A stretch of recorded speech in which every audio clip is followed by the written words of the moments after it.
Good morning, this is Jay Collin, live from Lansing, Michigan. This is Swift News. Today, actually yesterday, the U.S. went and bombed Iran. It happened, ladies and gentlemen. This is a little late, but obviously need to cover this.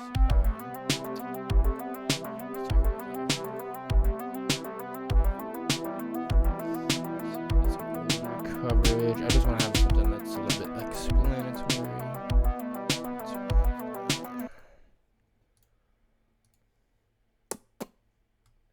Yeah, this is crazy. Um,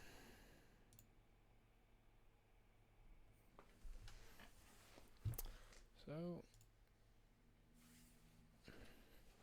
U.S. forces struck 3 Iranian nuclear sites on June 21st, 2025, following pressure from Israeli officials for intervention. Obviously, there's a lot of calls for de-escalation. When this is in fact a direct escalation, the U.S. has now entered war with Iran. Iran now, under wartime law, can retaliate without it being a war crime. The U.S., on the other hand, has already committed a war crime, which is bombing civilian infrastructure, which is straight up a crime. So here we are, ladies and gentlemen, inching ever closer to World War III. And what are we doing about it? What can we do about it? I don't even know, man. I mean, there's an impeachment bill moving forward, so maybe that'll work. But so how that worked out last time? I think there's something newer from this. I don't think that this is the. Okay, this is crazy. Republicans slam AOC for impeachment demand, but there was also a Republican lawmaker that pushed for an impeachment. Or actually, I think it was a war powers thing, not impeachment. Never mind. Undermines national security at a time of global crisis. It's only global crisis because we keep escalating things, bro. Yeah, Illinois lawmakers slam Trump's strike on Iran as impeachable and illegal. It is both of those things. Trump should be impeached over Iran attack. Strikes nuclear facilities without congressional approval, sparking impeachment calls. Which is crazy that you can even get away with this. I don't even know. It just doesn't make sense. I mean, it's obviously happened before, but it just does not make any sense. Oh gosh.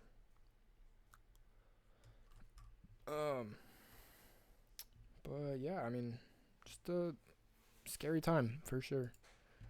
We're entering a lot of uncertainty in the future.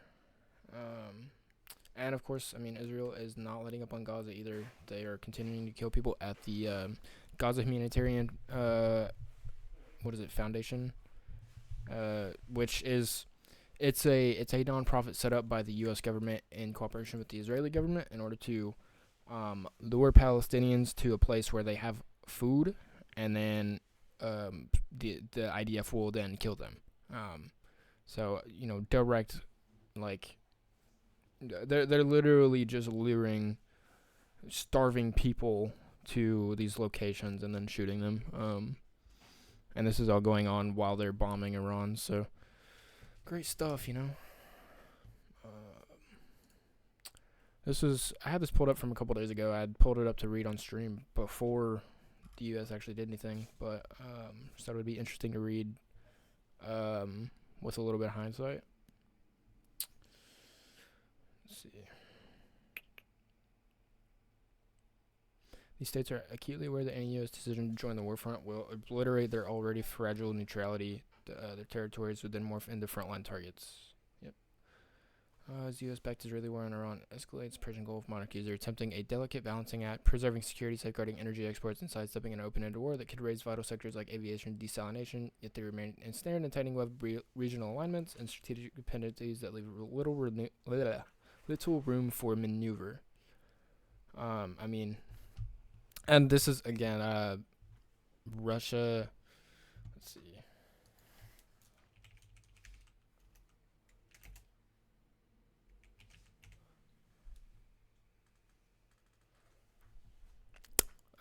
Yeah. Yes, this precisely is actually what I was looking for. Russian leader claims multiple countries prep to provide Iran nuclear weapons following U.S. strikes. So, in trying to prevent Iran from making their own nuclear weapons, we have now given a reason for the sponsor states of Iran, specifically Russia. We've given them reason to now provide nukes for Iran so that they can deter further attacks.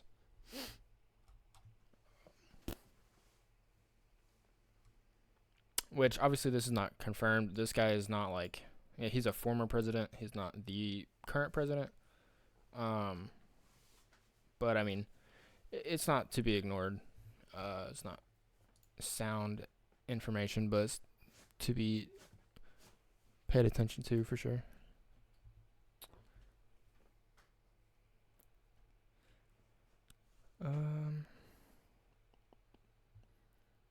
I mean, yeah, this on top of the UN and the IAEA, literally everyone is telling the U.S. and Israel, like, hey, these are civilian nuclear sites. They're not enriching uranium to the point of weapons of mass destruction. Yet, what do? We show up and bomb them anyways. God bless our Air Force, I guess. I want to keep watching that in a minute. Oh, one thing I really did want to go back and watch was, let's see.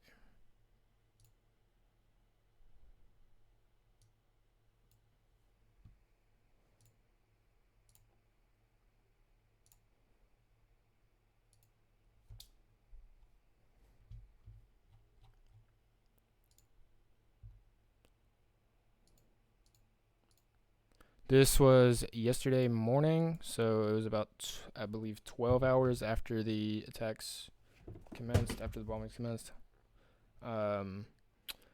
The Secretary of Defense and whoever this guy is, General Dan Kane, I'm assuming he's a general, so I don't know, Air Force General maybe, I guess, I don't know. Let's see. I just wanted to get some of their remarks.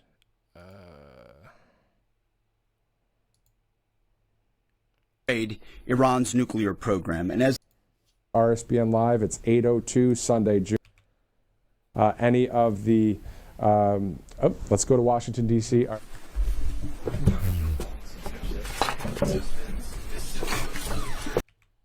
On President Trump's orders, U.S. Central Command conducted a precision strike in the middle of the night against 3 nuclear facilities in Iran, Fordo, Natanz, by the way, and Esfahan, in order to destroy or severely degrade Iran's nuclear program. And as the chairman of the Joint Chiefs will demonstrate, it was an incredible and overwhelming success.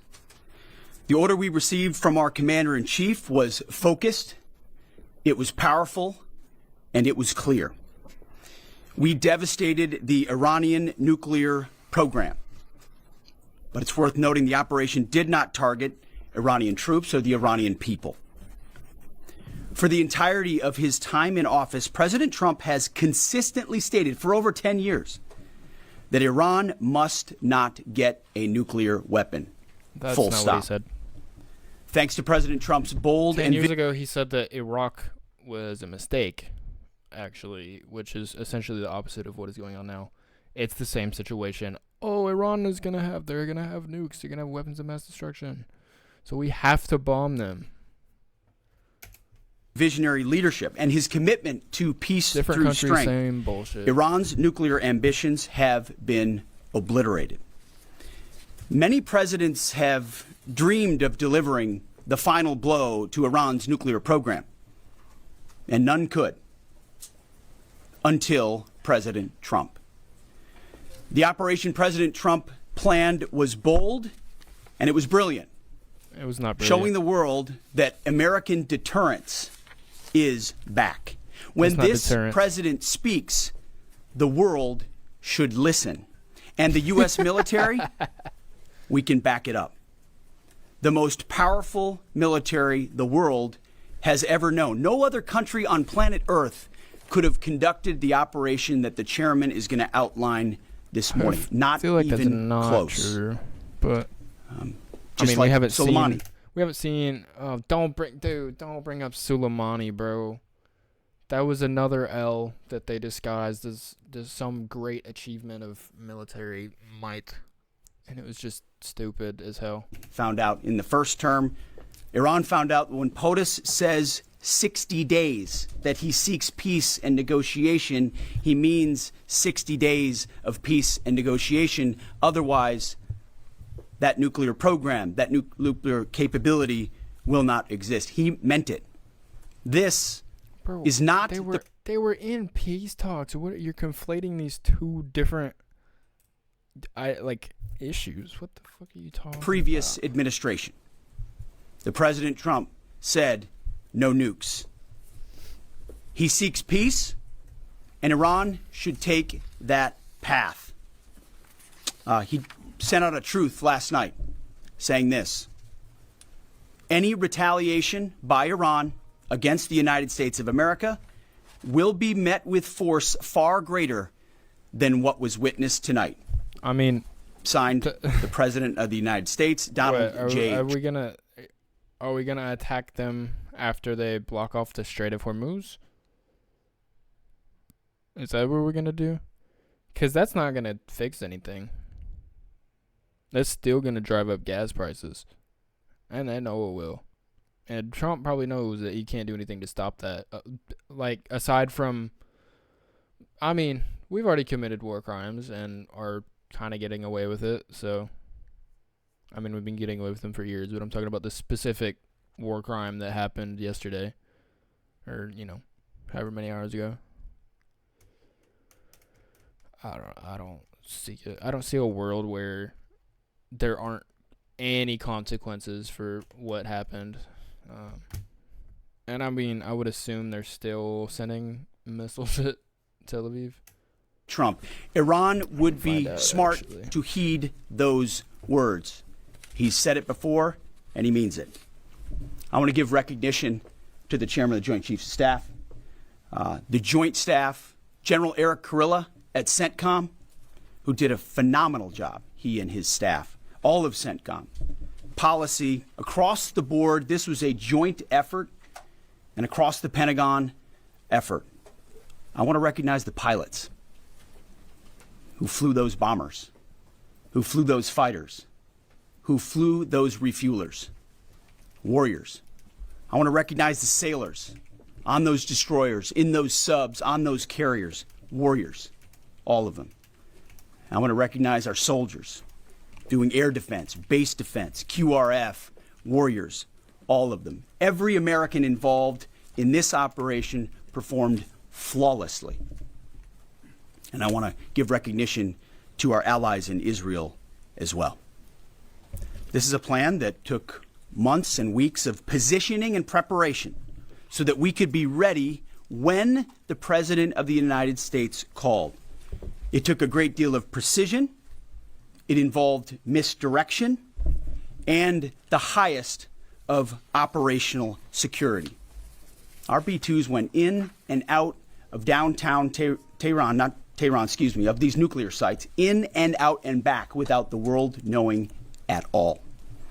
In that way, it was historic. This is 6 minutes ago. Hold on. That was not 6 minutes ago. Hold on. U.S. Embassy in Qatar issues messages to U.S. citizens recommending they shelter in place until further notice, specifically in Qatar and not anywhere else.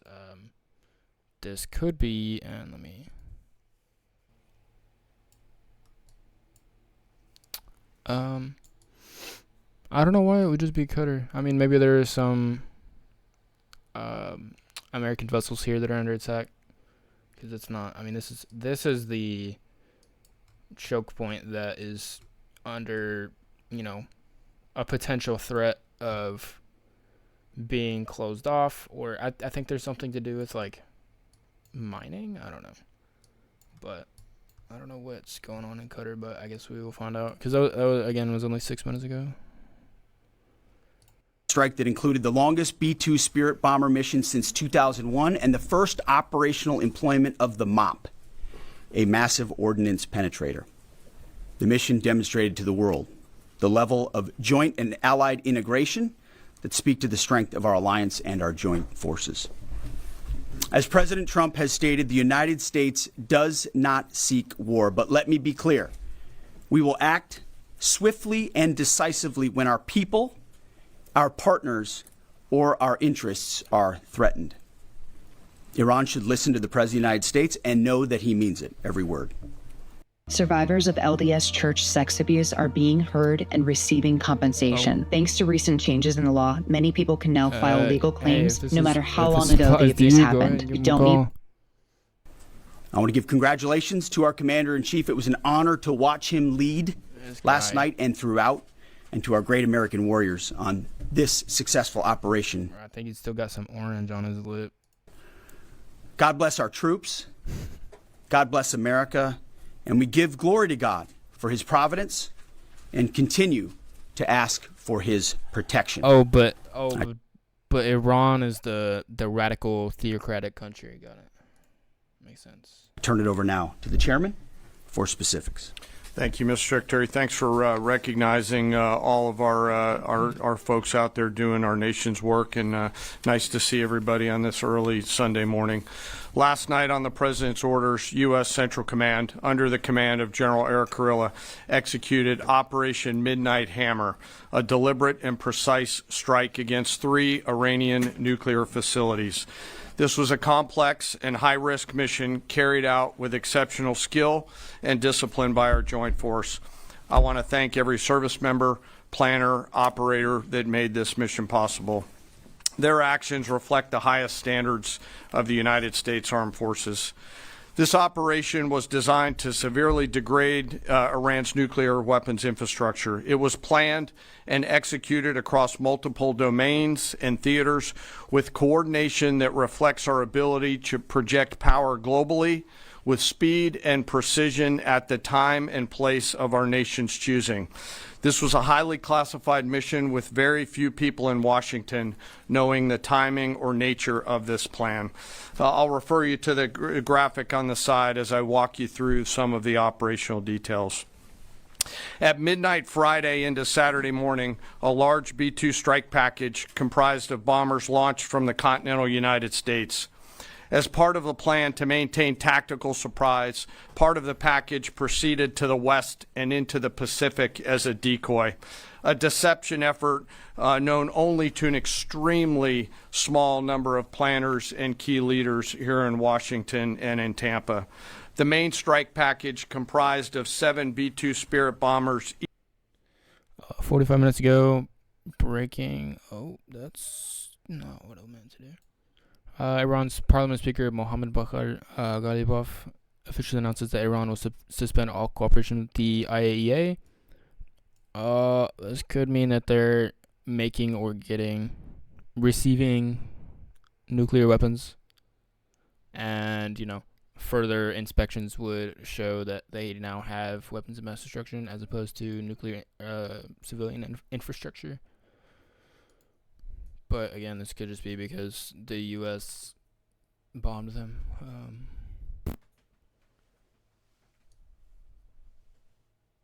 What? Dude, what is this bullshit? What the fuck? Oh my god.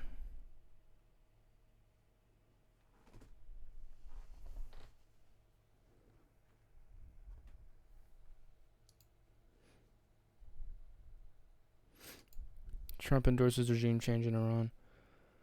This kind of ties into this. Muddy through his top allies claims that the United States wasn't attempting a regime change in Iran. Trump's inner circle, notably Vice President J.D. Vance, Pete Hegseth, and Marco Rubio, have been damage control ever since the president announced that the U.S. had bombed 3 Iranian nuclear sites Saturday night. In a post on Sunday, the president unraveled the narrative that the U.S. strikes on Iran were not leading up to a regime change in the region. It's not politically correct to use the term regime change, but if the current Iranian regime is unable to make Iran great again, why wouldn't there be a regime change? Dude, this guy is mentally ill. We are not at war with Iran. We are at war with Iran's nuclear program. Oh, gotcha. We're not at war with America. We're just at war with imperialism. But guess what that's called? Terrorism.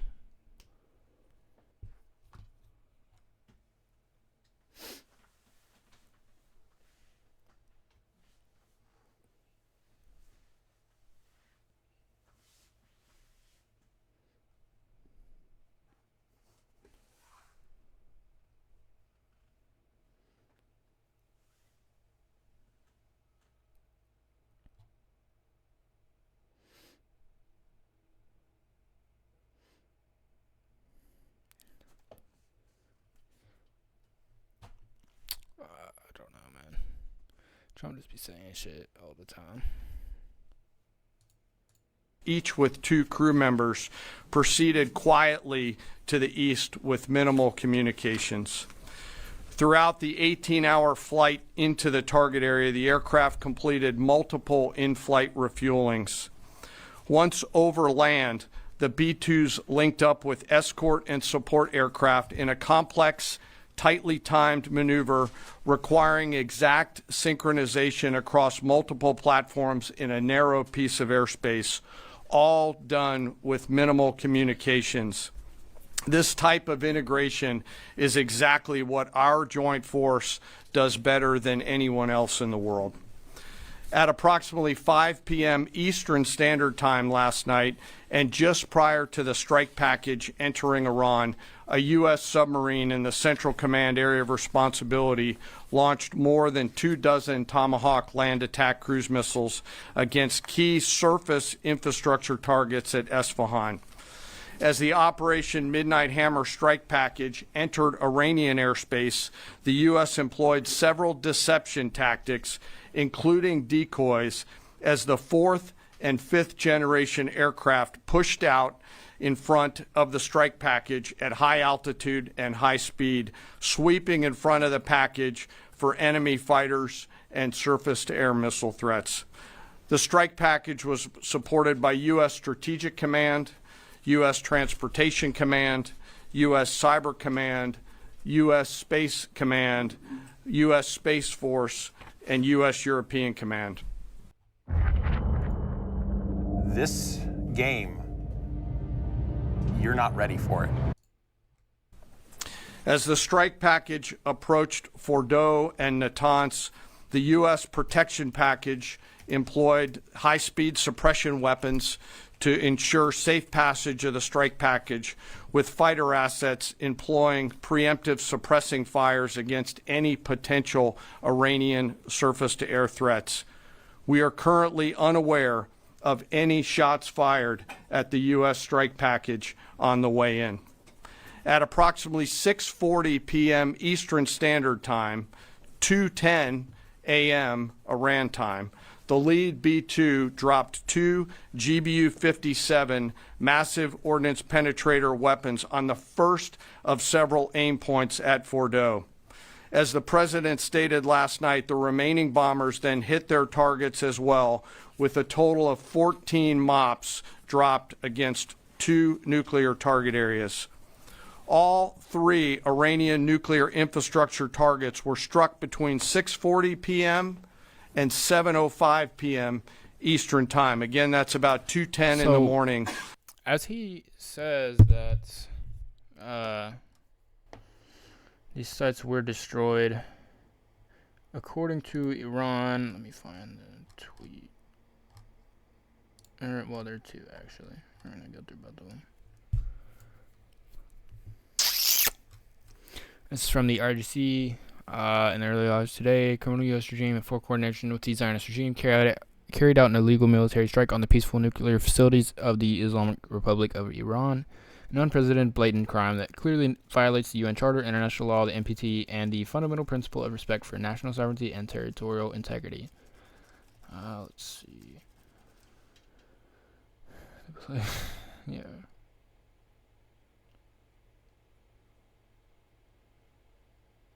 by directly attacking peaceful facilities, it has placed itself on the front line of aggression thanks to Allah and RGC's full intelligence coverage. The flight bases of the aircraft involved have been identified and are under surveillance. The number, spread and size of U.S. military bases in the region are on strength. They only double their vulnerability. Firmly remind all that Iran's indigenous peaceful nuclear technology cannot be eliminated by any strike. Rather, this attack will strengthen the resolve of our young, committed scientists to advance and develop it further.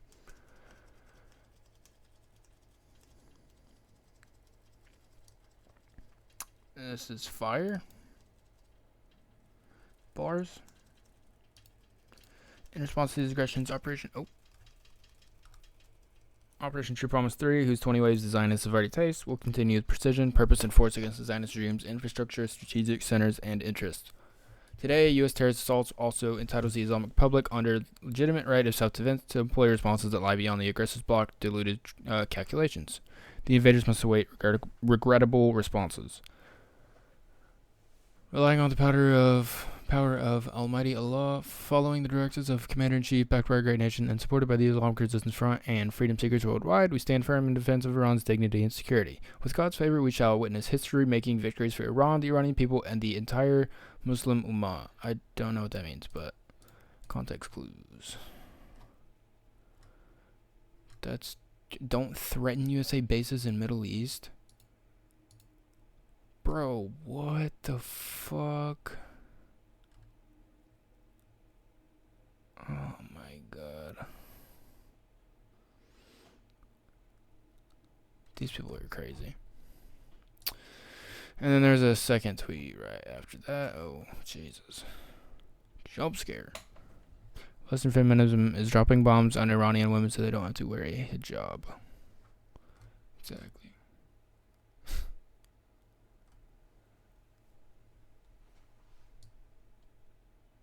No comment.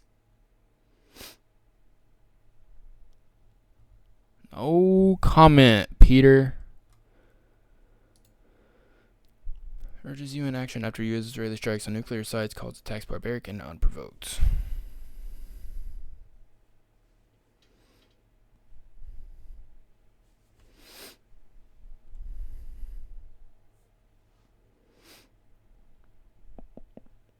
Such provocations would not go unanswered. Urges Security Council to condemn the aggression and take appropriate measures to uphold peace and international law.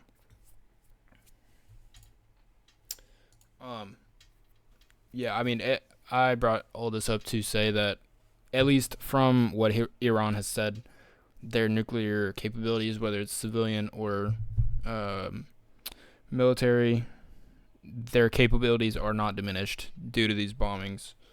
And I think the U.S. is talking about doing more. So that's where that stands. Local time in Iran, with the Tomahawk missiles being the last to strike at Esfahan to ensure we retain the element of surprise throughout the operation. Following weapons release, the Midnight Hammer strike package exited Iranian airspace and the package began its return home. We are unaware of any shots fired at the package on the way out. Iran's fighters did not fly, and it appears that Iran's surface-to-air missile systems did not see us. Throughout the mission, we retained the element of surprise. In total, U.S. forces employed approximately 75 precision-guided weapons during this operation. This included, as the President stated last night, 14 30,000-pound GBU-57 massive ordnance penetrators, marking the first ever operational use of this weapon. I know that battle damage is of great interest. Final battle damage will take some time, but initial battle damage assessments indicate that all three sites sustained extremely severe damage and destruction. More than 125 U.S. aircraft participated in this mission, including B-2 stealth bombers, multiple flights of fourth and fifth generation fighters, dozens and dozens of air refueling tankers, a guided missile submarine, and a full array of intelligence, surveillance, and reconnaissance aircraft, as well as hundreds of maintenance and operational professionals. As the Secretary said, this was the largest B-2 operational strike in U.S. history and the second longest B-2 mission ever flown, exceeded only by those in the days following 9/11. Immigrants are good for the economy and our society. Don't let anyone tell you otherwise. For centuries, immigration has been America's secret sauce. What? If you're feeling despair, Huh. Yo. I'll be watching that at some point. for economic Interesting. Well prior to the strike, General Kurilla elevated force Like a protection left-wing measures pay-per-view. across the region, especially in Iraq, Syria, and the Gulf. Our forces remain on high alert and are fully postured to respond to any Iranian retaliation or proxy attacks, which would be an incredibly poor choice. We will defend ourselves. The safety of our service members and civilians remains our highest priority. In the denuclearization talk. This mission demonstrates the unmatched reach, coordination, and capability of the United States military. In just a matter of weeks, this went from strategic planning to global execution. This operation underscores the unmatched capabilities and global reach of the United States military. As the President clearly said last night, no other military in the world could have done this. I join the President and the Secretary in being incredibly proud of the air crews, naval forces, cyber operators, planners, and support teams, and commanders who made this mission possible. It is their skill, discipline, and teamwork that makes this operation possible. I am particularly proud of our discipline related to operational security, something that was of great concern to the President, the Secretary, General Kurilla, and me, and we will continue to focus on this. As we stand here this morning, many assets are still airborne, and we have hundreds deployed. I ask that we keep our warfighters on their way home and our deployed service member in our thoughts. Okay, I think that's enough of that. But anyways, I just wanted to kind of recap what was said here. Again, it's a lot of posturing of like this is a major operational victory when it's really just a fucking global blunder. But you know.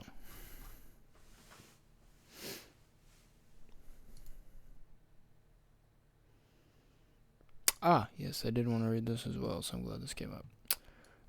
So for those of you who are not caught up with this situation, Kilmar Abrego Garcia was an immigrant that was arrested on the basis of him being of human smuggling charges. He's been charged but not convicted of smuggling people into the country illegally. He was arrested. Let's see, mistaken deportation. Well, yeah. So, essentially, he had a traffic stop violation in 2022. They let him go. They issued him a warning. It said they suspected human trafficking, but they didn't have anything to go off of that. And then, 3 years later, he was arrested for the same thing and then deported straight to El Salvador. Let's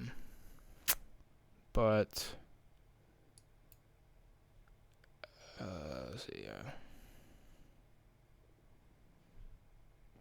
And then, a Tennessee magistrate judge rejected the government's request filed on June 6th to keep Kilmar Abrego Garcia in custody as he faces federal human smuggling charges. Essentially, this is all, speculation about this guy, and he was trying to be framed to be an MS-18, which it's one of the few different gangs that are being used as propaganda of these are the criminals that we're deporting out of the country, when it's just normal people that are getting kidnapped and sent, God knows where. But he was deported to El Salvador, which this is not even. I wonder if it says, because I'm pretty sure they sent him to CCOT in El Salvador. Is that in? Yeah. So this is essentially a terrorism prison, and I believe, well, the Salvadoran government is kind of working with the U.S. on this, of like putting criminals in this prison for illegally immigrating illegally, which is crazy because literally it's in the name, terrorism confinement center, when it's like not terrorism at all, but nonetheless. But yeah, this was like a whole thing of this guy. Oh, he was in MS-18, and now, these woke judges are saying we got to bring him back. It's just a bunch of bullshit.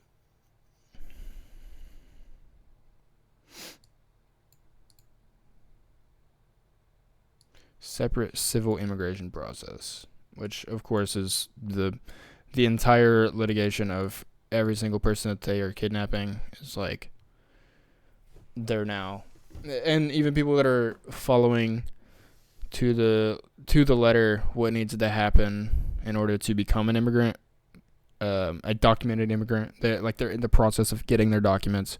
These people are getting arrested in their courthouses, like after they leave their meetings, and we don't see him again. So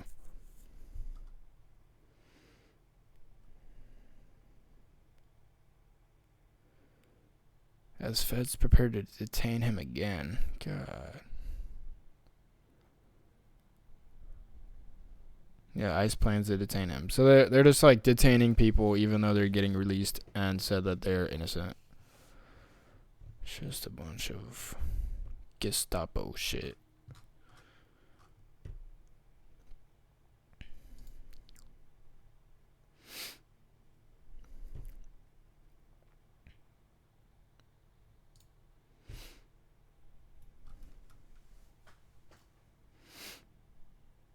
They're seeking increased support from Russia after the U.S. strikes. Yeah, this is, it's not looking great, because now we're at a two-front proxy war against Russia, with Ukraine and with Israel. I guess we are now at war with Russia's proxy, Iran. So.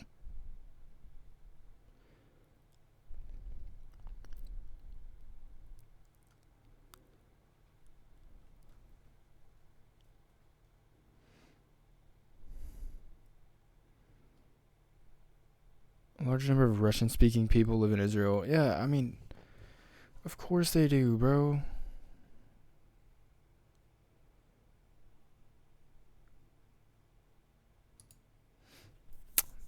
Let's see if this stands ready to help in the ongoing conflict. Tehran first needs to articulate its requests. Told reporters that at a briefing that the assistance all depends on what Iran needs. Offered our mediation efforts. This is concrete. We've stated our position, which is also a very important form of support for the Iranian side. Going forward, everything will depend on what Iran needs at the moment.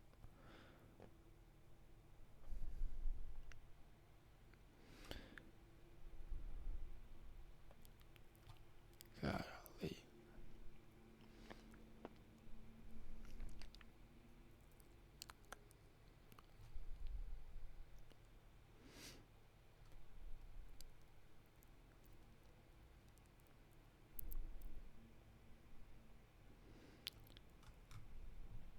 The fuck is that?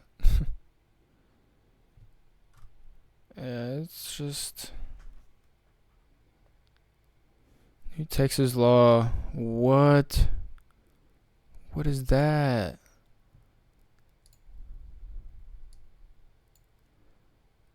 Oh, that is fucking wild. New Texas law states that the 10 Commandments must be posted in every classroom. Dude, that is insane.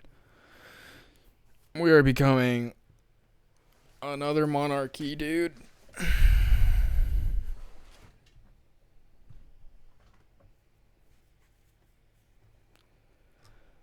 Such bullshit. I don't think there's anything else I want to cover as far as that goes. So, wanted to read this. This came out yesterday. Or no, this came out 2 days ago. This came out before the, I think before the attacks.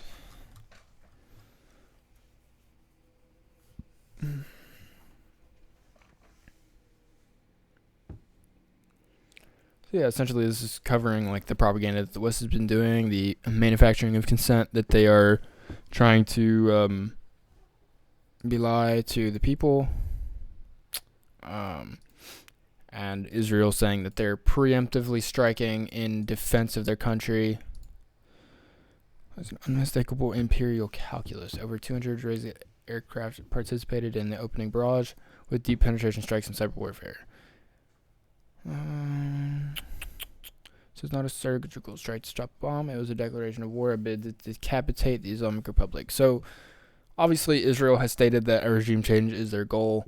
Our politicians are kind of split on that right now. They're denying that they want a regime change for political purposes, but we have representatives, like federal representatives, that have stated they want a regime change. Which, you know, that's not our place to step in to, but nonetheless. I think we saw this guy a few days ago on, I think, Al Jazeera, but again, this is the IAEA saying that Iran has no development of nuclear weapons. And that there's no nuclear threat.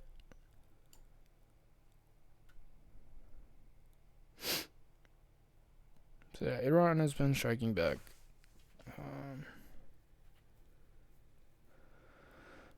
I don't think the American or Israeli military could have taken the loss of so many senior commanders and still struck back. Huh.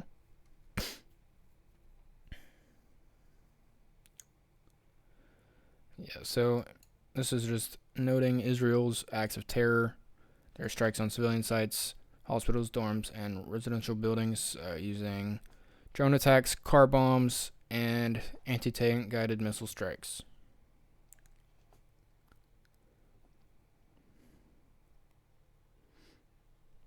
Which, yeah, no one in the West is talking about car bombings, which is like notably a terrorist act.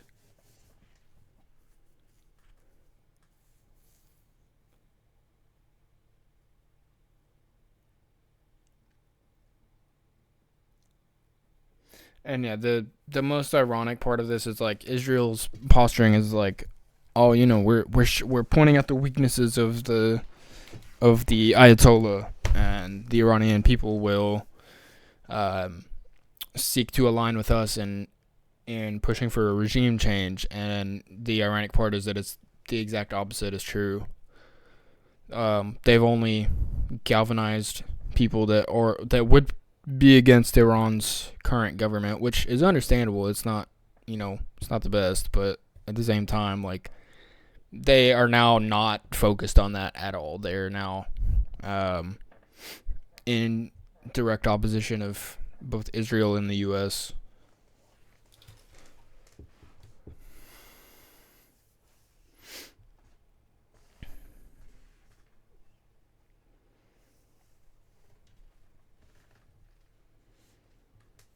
Now demand a bomb. Conducting a nuclear test is the biggest deterrent. It kind of would be, because if you show what you can do, I mean, it's like either Israel stops or then they drop it on Tel Aviv next.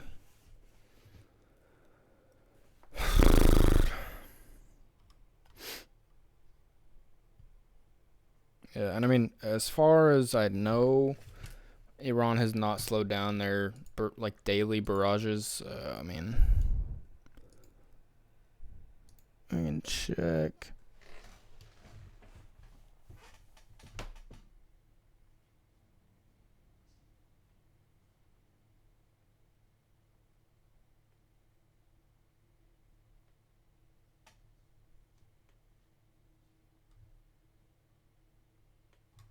Oh.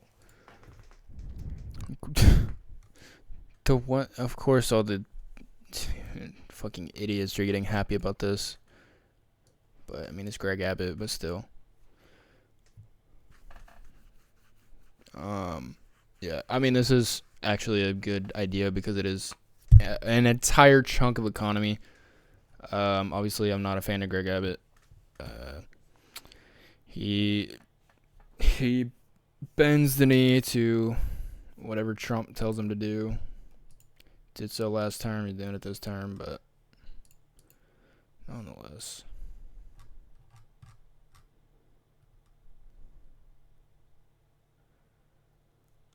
No, dude. Mango. Man, he cool, man. He cool, man. Hey, prayers for the GOAT.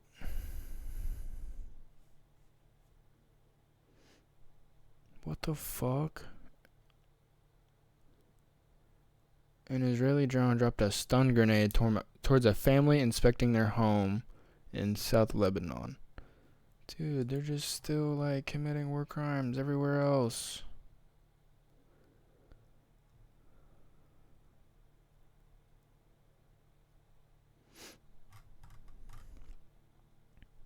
It's crazy.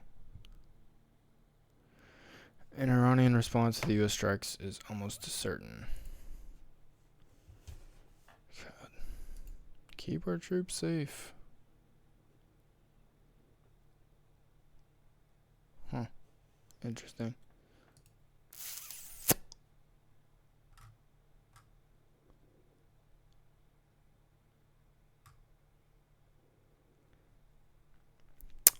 Anyways.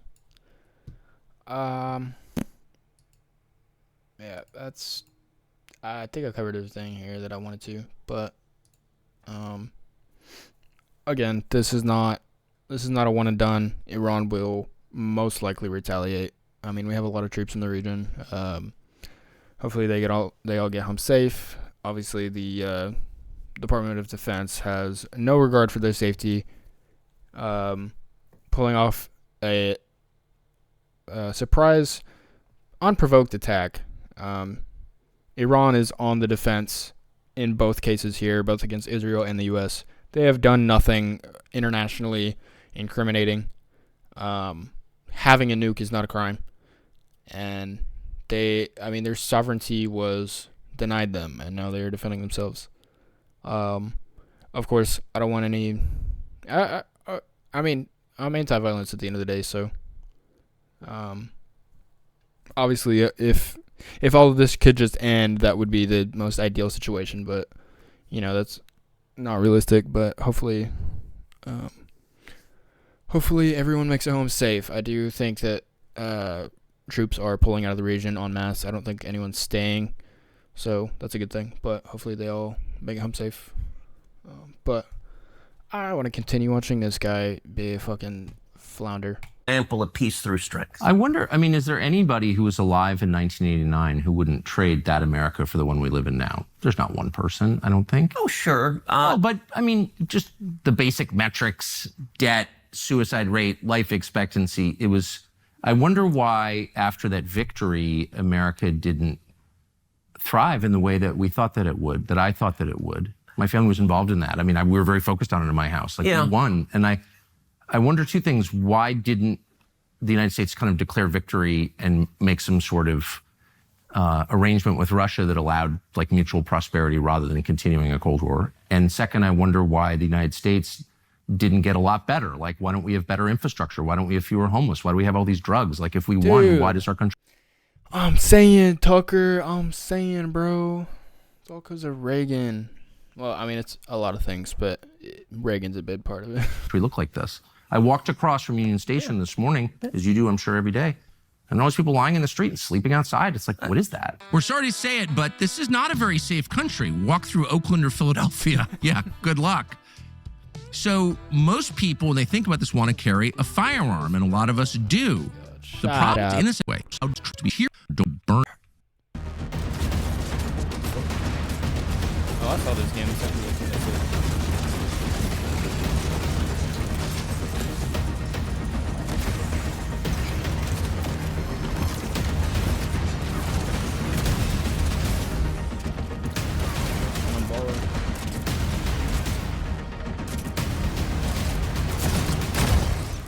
Really dangerous forces in our society. Some of it is politics and some of it is culture. And one of the mistakes people make in politics is thinking everything is politics. So the political answer, which I happen to believe, is we went much further down the road of liberalism. You look at Bill Clinton, who inherited the peace dividend of the Cold War being over and moved us more to the left, and then Obama accelerated it a lot. And so there are lots of I agree. bad economic policies, but I also think they're cultural things. You know, the loss of faith, I agree with the loss all of of family. That. I know what you're going to say, and I agree 100%. I bet there's not one word that I would disagree with. All I'm saying is, like, I think it's important to step back and ask. But I actually think Russia has very little to do with it. So, well, that's kind of the point that I'm trying to make, which is, like, we're all sort of focused on beating our adversaries abroad, but what is victory worth if our own country becomes what it is now? And maybe we're spending a little too much time focused abroad and not enough time focused on the people sleeping outside Union Station. So, look, I absolutely think we need to focus surprisingly base take from Tucker Carlson, man. Emphatically. And I think I think there are a good amount of Republicans that have that opinion, that we are spending a lot of money, you know, engaging in warfare and other shenanigans overseas when we could just be housing and feeding people in our own country. It would not even take that much money. Like, we could have done it with the money that was used for Trump's dumbass birthday parade. Like, we could have taken that money and fed and housed people. And we need to focus on prosperity. We need to focus on reducing the debt, reducing spending, empowering people, low taxes, small businesses. American free enterprise. It's the most powerful force for fighting poverty the world has ever seen. I'm 1,000% there. I also recognize it is a dangerous world. And part of the responsibility of leaders, part of President Trump's responsibility, is to keep America safe. Let's go back to where we started with Can I ask, Iran. You've been in the district a long time in D.C., so have I, and the city's way more dangerous, and Congress runs this city. No, it's a complete crap hole. So I'm saying, like, no Iranian's ever going to kill me, but I could get carjacked here. Well, and I just don't understand how the Congress could run this city and focus on the dangers of Iran when the city is like garbage. It's garbage. But Congress doesn't run the city. We could. Congress does run the city. It's in the Constitution. It's in the Constitution, but they've given home rule, so it's a Democrat mayor. Take it back. You control the Congress. I'd vote for it, but it is a question of math.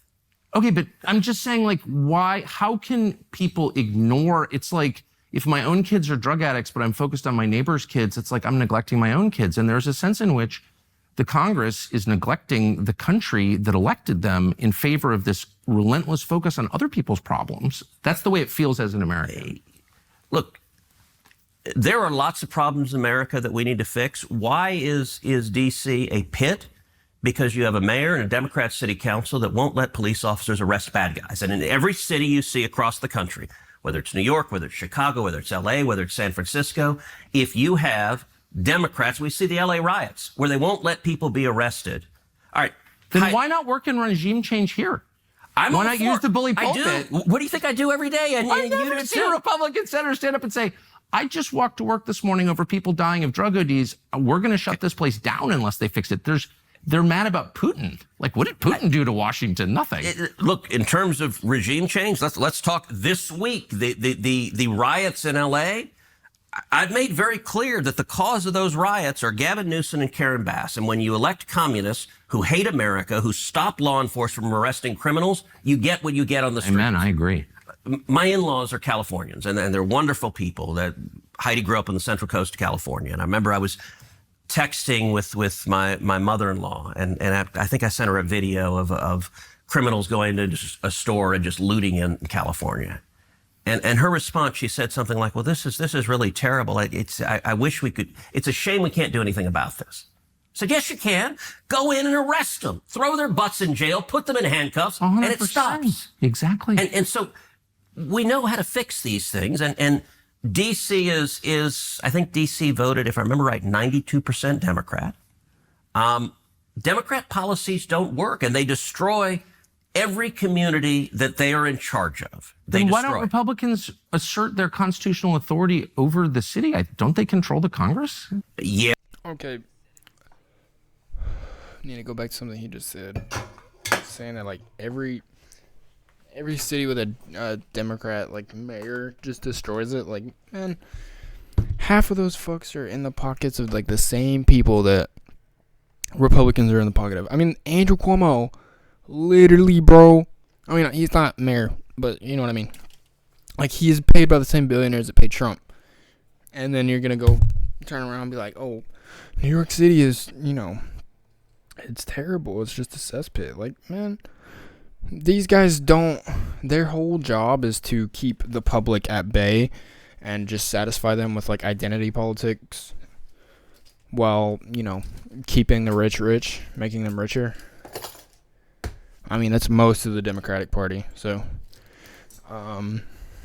obviously, like, these guys are saying the right things for the wrong reason. Also, Tucker was kind of digging into him about like the thing. I mean, he said like regime change in the U.S. Obviously, that's not like the direct terminology that you would use, but like, yeah, he's kind of right. Like, we do need regime change. Again, these guys are saying the right things for the wrong reasons, but they are kind of hitting some good notes. Specifically Tucker. Ted Cruz is a fucking moron, so I don't listen to anything he has to say.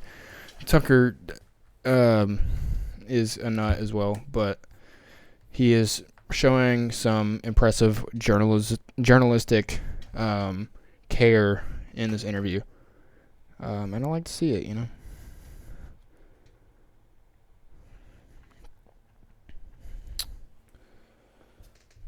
Yes, I'd be all for it. Who's against it? Do you think? Susan Collins is really vocally against it. So on questions of home rule, so for example, let's take an issue you and I care a lot about, the COVID lockdowns. I had a couple of years ago in the middle of them. D.C. was proposing, the D.C. school district was proposing throwing out of school any child that was not vaccinated. And at the time, if I remember correctly, it was something like 40% of the African-American students in D.C. were not vaccinated. So they were talking about literally throwing out 40% of the kids at public school. And so I had a vote on the Senate floor to say, look, they can't throw kids out of school for this. Was it 40% of African-American students or 40% of all students, Ted? Which one? And we ended up having a big argument, and part of the argument was home rule, where there was, and Susan was the most vocal Republican that's like, no, we have to let D.C. run. And I'm like, why? Constitution gives us the power to do it. And it ended up, by the way, every single Democrat, all of them, voted in favor of the D.C. public schools being able to throw out 40% of the black kids from school. And I said, look, you throw a kid out of school, you got a 14. He's saying that to garner some support because, like, why are you throwing out black kids? Which, like, I'm sure there could have been an aspect of that there, depending on who's in charge of doing that within DC public schools. But that's not the issue. The issue was the fact that we were trying to stop a fucking global pandemic, a virus that created a global issue. We were trying to stop it from doing so. This guy's just as bad as the Democrats. He's using identity politics to get you mad about something, and in his, aligned with his worldview. It's fucking great, dude. 14, 15-year-old boy, you throw him out of school. You know what's going to happen next. He's going to join a gang. He's going to engage in crimes. He's going to engage in drugs. He could. Okay. I mean, yes, is this an issue? Yeah, but drawing that direct correlation, just like he's using this line about black students being thrown out of the school. Like, it was not, they weren't being thrown out of school because they were black. And we don't need to stop, specifically in the context of the pandemic. I'm not going to say everything was handled perfectly, but at the same time, like, if you were not vaccinated, you are not contributing to herd immunity. And so it's a danger, specifically in that time. And I mean, it's still a danger. Like, COVID is still a very real thing. People just don't talk about it anymore because, you know, the Biden administration just decided to cover it up or whatever, make people forget about it, think everything was back to normal. But I mean, what are you gonna do? But yeah, he's using that to try and garner some more support from that specific crowd. But nonetheless, let's continue. Could be dead within 5 years if that kid doesn't get an education. And the Democrats were more than happy to say, we don't care. Right now, our religion is get the vaccine or to hell with you. But can you see, I mean, once again, I couldn't agree with you more, but can you feel the frustration of people, including your voters, every American, at the emphasis on foreign countries and the threat we supposedly face, a lot of which is fake, obviously, over the kind of slowly unfolding tragedy of what's happening to our country. The dollars spent, the aid packages to Ukraine to pay the retirement of civil servants in a country that we have nothing to do with, the endless support for Israel, very expensive, when people are literally buying groceries on credit in the United States. Can you feel like it's nothing against Ukraine or Israel or any other country? All right, let's stop. You said the support for Israel very expensive. How much support do we give to Israel? Well, you tell me. You vote for it. Yeah, it's about $3 billion a year is the military assistance. Is that the only assistance? Yeah, we just have. No. Hold on. No. That's not right. Hold on.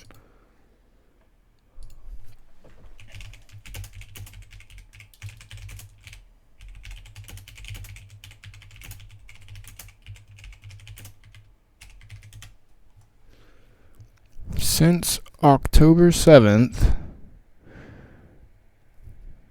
let's see, U.S. spending on Israel's military operations and related U.S. operations in the region total at least $22.76 billion and counting.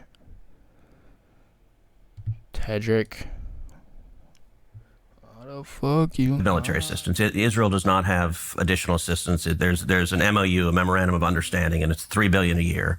So what is it costing to support the bombing campaign to protect Israel right now from Iran? So I don't know right now, but I'll tell you this. Let's go back to the type. This is where, okay, so this interview came out, like, when did it come out? It came out 3 days ago. So this is like a little over 24 hours before the U.S. went and bombed Iran, right? He just kind of admits that it's happening already, right? Touchstone on foreign policy, American interest. Our support, our military support for Israel is massively in America's national security interest. What does it cost? It benefits us enormously. Well, before we can make independent judgments about whether or not that's true, and I'm certainly open to it, I think we need to know what it costs. So what's the annual cost of defending Israel? Do you know? $3 billion a year. No, that's the aid. But I mean, the cost of the weapons, for example, the cost of U.S. personnel there, the cost of moving ships to the region, which we're doing right now, the cost of moving tankers to the region, all of that. Do we know what the cost is? So look, the last week, I don't know. And there's some lag when the administration, under the Constitution, the commander-in-chief has control of the armed forces. And so President Trump has made some decisions that we'll know the cost over time. But I don't know the last week. I don't have visibility on that. The annual cost is $3 billion. It's a 10-year memorandum of understanding, and that's the principal driver of the cost. But let me make a point. We get massive benefits from Israel. Israel shares the Mossad is one of the best intelligence sources on the planet. Of course he's fucking saying that. His fucking CIA bootlicker, bro. Enemies of Israel, the people who hate Israel, they all hate us. It's almost a perfect overlap. And who is us, Ted? Who is us? Is us the United States of America? Because people who hate Israel, they all hate us. They all hate us. It really begs the question, who is us? Right? Because a lot of the people that hate Israel hate Israel for very valid reasons, right? First and foremost, and here's the thing, the Palestinian people are, again, and I've said this before, and I'll say it again, I'll continue to say this until Palestine is free. Well, no, I'll continue to say this for the rest of my life. The Palestinian people are the most resilient people and the strongest nation on this earth. For, like, standing today, you know what I mean? Because they still stand. They might be getting starved and bombed all at the same time and have had this done for the last 20 months, but they continue to show their strength and their humanity, despite the insane conditions they live in. Now, it's understandable to have any sort of vitriol towards someone who is enacting this upon you and your people. That being said, there's clear, like, I don't know, and this is also true of, like, Iran, but, like, I don't know, I think Arabian nations in general, Middle Eastern nations in general, kind of, for the most part, have the mental differentiation of Zionism to Judaism. They don't have any hatred for the Jews, right? And that is the distinction to make, is that the having an issue with Israel is not having an issue with the Jews. Like, I don't have a problem with Jewish people, right? I want to live alongside them and experience their culture, and in a way that is healthy and, like, informative and whatever. And, like, I'm not Jewish, and, like, I'm not going to practice Judaism, but, you know, I still want to experience, like, living around Jewish people, and, you know, because, like, I want to have as diverse of a life experience as I can. I think that's, you know, I don't know, I think just having a lot of different experiences is important, but my issue with Israel has nothing to do with them. My issue with Israel has to do with the fact that they're committing a genocide in Gaza.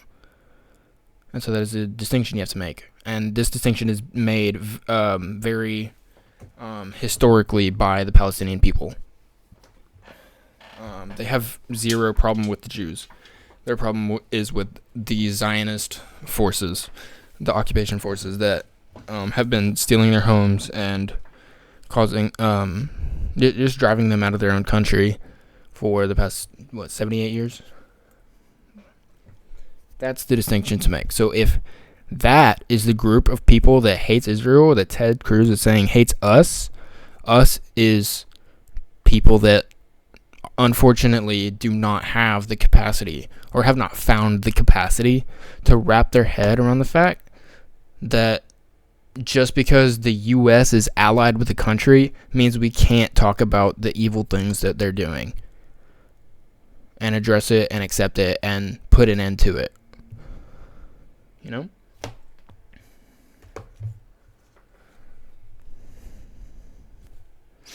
Alright, I've been yapping. I'm gonna turn this back on. It's almost a perfect overlap. And so if we tried to recreate, if we're just trying to defend America, we tried to recreate the national security benefits of our alliance with Israel, it would cost, I don't know, $30 billion, $300 billion. So can you elaborate? And again, I'm going into this as someone who's always liked Israel, and still does. But I also think at this point, given where we are, it's fair to ask rational questions about what the benefits are. He's doing good journalism. He just has bad politics, so it's, like, not important. What the fuck? Oops. If we're just trying to defend America, we try. Dude, I mean, like, yeah, it's it's insane that, like, Tucker has the capacity to, like, ask all these questions and be curious about, like, what's really going on and why are we really doing these things in the Middle East, while simultaneously still being like, oh yeah, Israel's good. Like, I'd still like Israel. Like, that's just crazy, but whatever. Tried to recreate the national security benefits of our alliance with Israel, it would cost, I don't know, $30 billion, $300 billion. So can you elaborate? And again, I'm going into this as someone who's always liked Israel, and still does. But I also think at this point, given where we are, it's fair to ask rational questions about what the benefits are. Good. So does Mossad share all of its intelligence with us? Oh, probably not, but they share a lot. We don't share all of our intelligence with them, but we share a lot. It's a close alliance. Do they spy domestically in the United States? Oh, they probably do, and we do as well. And friends and allies spy on each other. And I assume all of our allies spy on us. And that's okay with you? You know what? One of the things about being a conservative is that you're not naive and utopian. You don't think humans are all... Part of the reason socialism doesn't work is the mantra from each according to his abilities to each according to his needs doesn't work. As a... What? Oh, it just doesn't work. Conservative, I assume people act in their rational self-interest. It's so why the free market works. That's not what the... Bro. Of course people aren't going to do it by themselves. That's why the government has to put it into law. Of course, but capitalism is the example that you just used. Like you're framing people in capitalism acting in the bounds of capitalism and saying that's why socialism doesn't work. Is because people are evil and they will act within the bounds of capitalism. Now, if he was trying to say something about like foreign nations spying on us, then like that's, I mean, I don't know.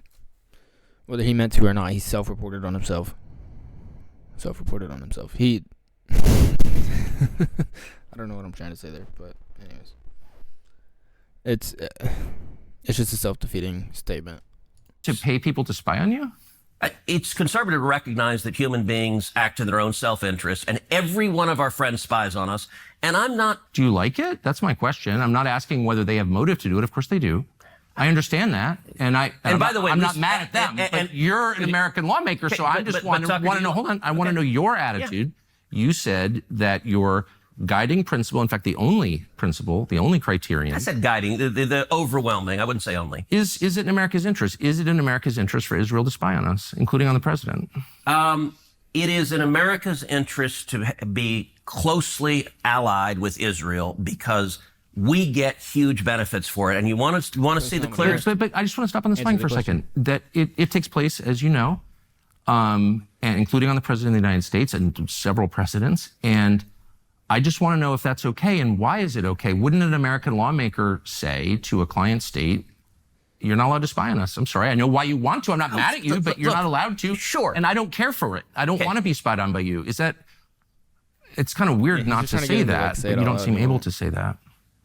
Sure, I would say don't spy on us. They're going to anyway. And by the way, the Brits are, the Canadians are. Like, I don't think... Well, I'm not for that at all. Okay. I think it's disgusting. But we don't actually pay their... You know, we're not their most meaningful sponsor. We're not sort of paying for the operations of the British government. So I got to say, and this is... It's weird... We're talking about isolationists, the obsession with Israel. Why is Israel... Oh, I don't think I'm obsessed with Israel. Okay, but I think a lot of people are, and like the question, Israel spies on us. Well, so does every other country. Why are you mad at Israel? I guess... Oh, no. Because we're their fucking I'm hardly the one who's... I've never taken money from the Israel lobby. Have you? Taken money from the Israel... From AIPAC. Ooh, let's find out. Hold on. Great point, Tucker. Let's find out. Whoa, how much money has Ted Cruz received from not the Jewish lobby, the Israel, like, fucking AIPAC. That's what it is, AIPAC. What does that stand for?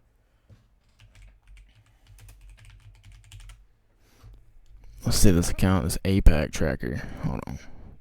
What is AIPAC? Hold on. What is AIPAC?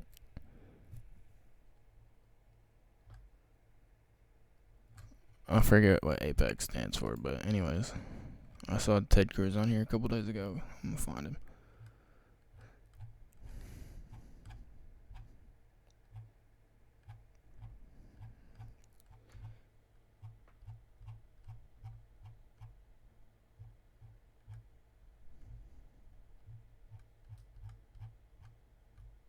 Where did I see it, bro? How long ago was this? God damn.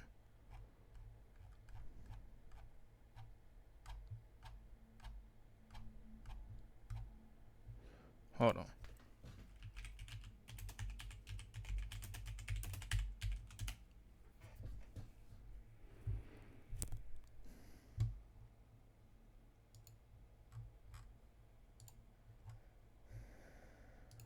Yep, there we go. The pro-Israel lobby. That's what I was trying to say. There we go.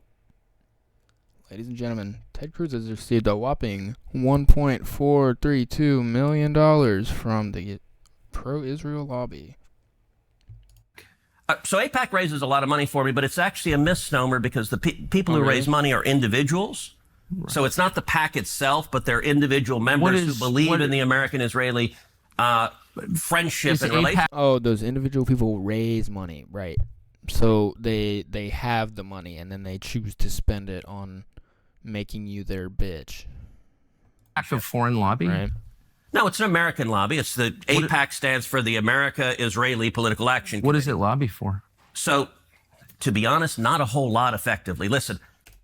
Bro, what? Are you kidding? Oh my god, dude. I mean, I don't even know what to say to that. This is probably the most impactful political action group committee. God damn. I'm like fucking up all my acronyms today. Like, it is probably the most influential PAC in the entire country. Genuinely.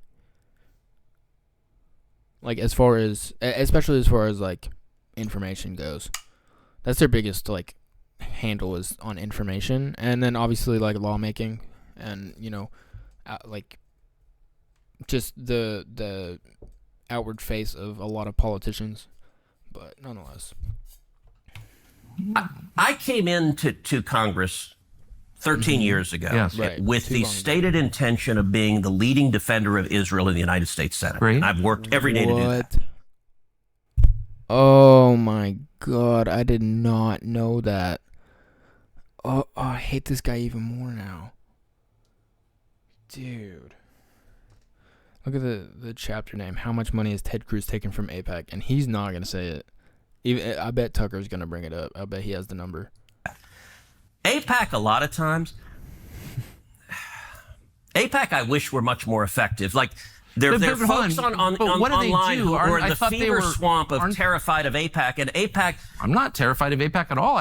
You're the one who seems a little uncomfortable when I'm asking. No, not uncomfortable at all. I'm just asking what AIPAC does. My understanding, having known a lot of people who work at AIPAC, is that it lobbies on behalf of the Israeli government. Wrong. Oh.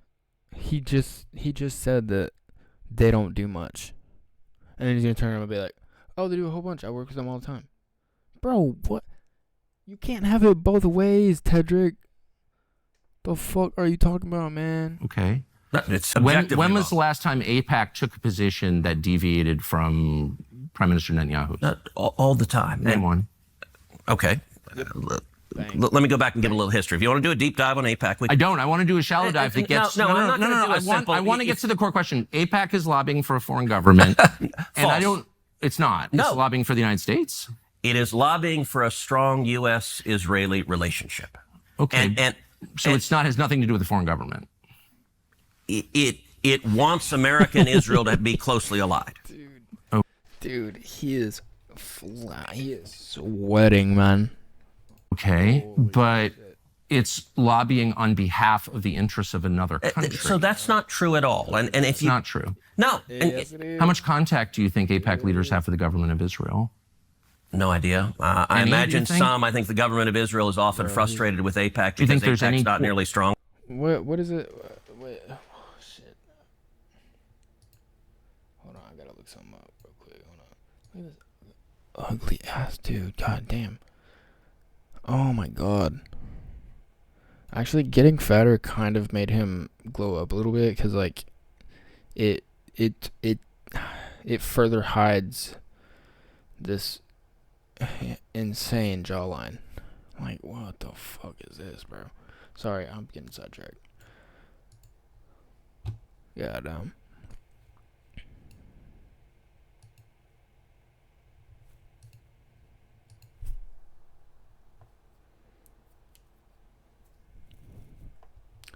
Shit, what was I looking at? I imagine some. I think the government of Israel is often frustrated. Oh, right.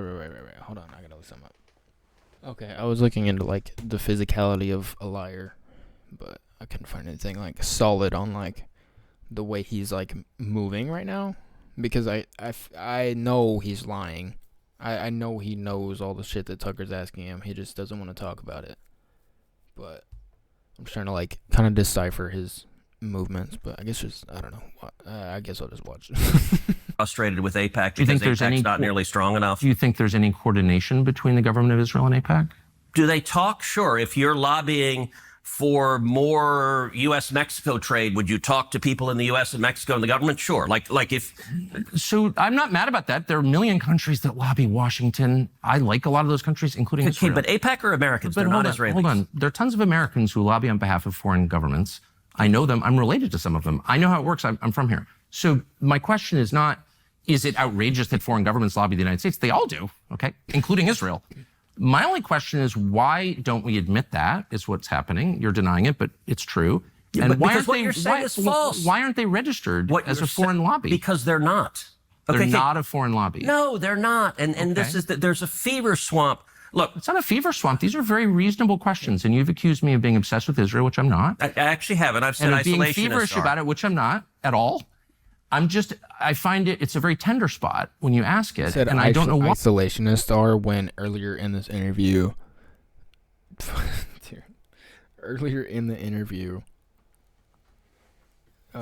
they were talking about isolationists versus like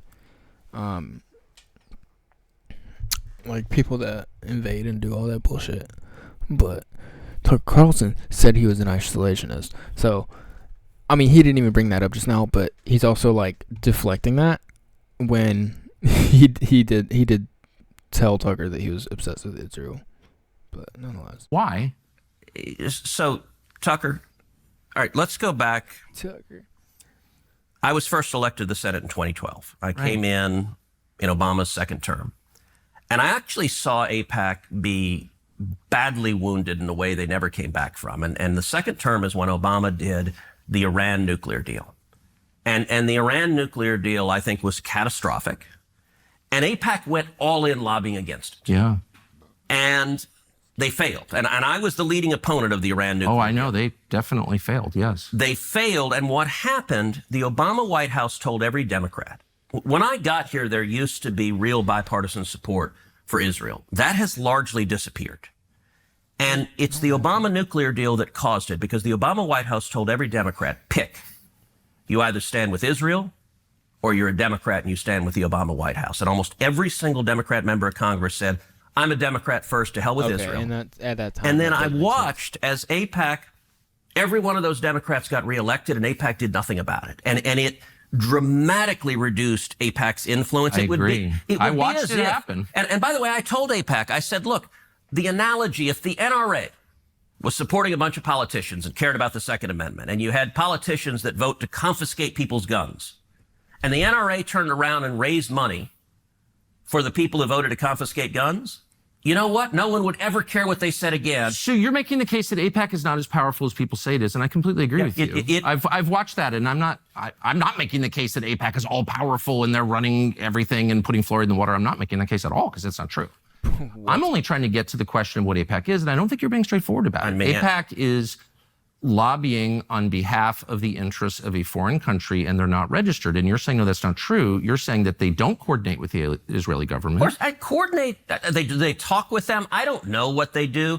I can tell you. But why don't you care? Isn't it meaningful if a foreign government... Hey, I talk with Israel all the time. Of course you do. Of course you do. Foreign countries all the time. But the law is, and a lot of people have been prosecuted under this law, that if you are lobbying on behalf of foreign government, you must register. That's it. It's really simple. And I don't know why, if I'm working for Malaysia or Qatar or Belgium, and I'm working on behalf of its government's interests through a group of Americans who are representing the friendship between those two nations, I have to register under the Foreign Agent Registration Act, and if I don't, I can go to jail. And people have gone to jail, including people I know. So I don't understand why we don't just be honest and say they're lobbying on behalf of a foreign government, they're coordinating with the government. You know that that's true. That is not only not true, that is false. They're not coordinating with the Israeli government? Do you know how It's not only not true, it's false. What? I mean, I guess I get it. But like, what? Contextually, that does not make sense. Oh, what the fuck? U.S. White House has banned the use of WhatsApp on official devices. That's weird. Give us some meta stock. What the fuck? It's gonna get cheap. CNN claims Iranian official says war could last up to 2 years. CNN reports that a senior Iranian official said Tehran wants the U.S. to bear the direct cost of war rather than backing Israel from behind, following Trump's order to strike 3 Iranian nuclear sites. Anti-U.S. and anti-Israel protests erupted in Tehran with widespread public calls for retaliation. The official described unprecedented public pressure to strike Israel, which is now shaping Iran's military planning. They dismissed international calls for a pause as a tactic to gauge Iran's readiness, and estimated the conflict would last up to 2 years, saying Iran is prepared for a prolonged war. Good God, man. What have they done? This is from The Cradle, by the way. And this is from this account. But, yeah. Trump, trampling every international law, violated the airspace of our beloved Iran, struck 3 points on our sacred soil, and inflicted damage. Whatever the scale of these losses by this unwise action, the very act of this crime and desecration will not go unanswered, Allah willing. Trump's move was born of desperation to rescue his proxy, the Zionist regime, and especially Netanyahu himself, when he saw the signs of weakness and defeat in Netanyahu. Damn! When he saw the signs of weakness and defeat in Netanyahu, he tried to give him artificial respiration with this attack. Yet this was a grave mistake. We had already warned many times of its consequences. We will, by Allah's permission, continue punishing Netanyahu until he is brought to utter misery, and we will respond firmly to this American blunder in proportion to the aggression by the grace and power of Allah. Once again, I humbly thank our dear, incomparable, and perceptive nation. The presence of the people, the morale of the people, the steadfastness of the people, the solidarity and empathy of the people, which is reminiscent of the days of the sacred defense they support and give to the armed forces, the actions they take to help each other. These are all our source of strength, the fuel for our missiles and drones. The fire of the nation's love, placed in the capable hands of our warriors, will turn into blazing stones of sigil that burn the enemy's roots. What the hell? From the depths of my heart, I truly love you people of Iran. I, an Iranian soldier, were I to be killed 1,000 times for this people and their beliefs, I would still wish to return to life for the love of the people, to fight the enemies of this nation and be martyred. It is self-evident that the children of such a nation and the armed forces will never ever compromise with any aggressor. We will respond with power, Allah willing, and there is no power and no strength except through Allah, the Most High, the Most Great. God damn, bro. Israel just keeps spitting bars. I mean, look, obviously this is really bad, but god damn. Dude, this is fucked.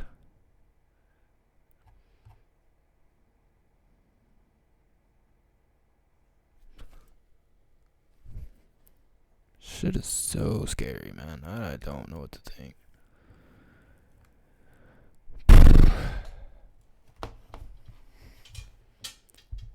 AIPAC raises money?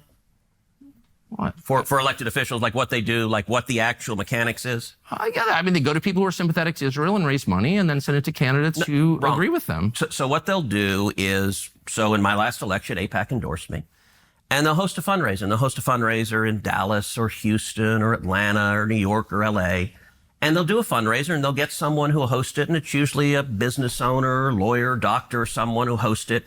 And you get typically at an AIPAC fundraiser, 30, 40, 50, maybe 100 people who live in that city. Right.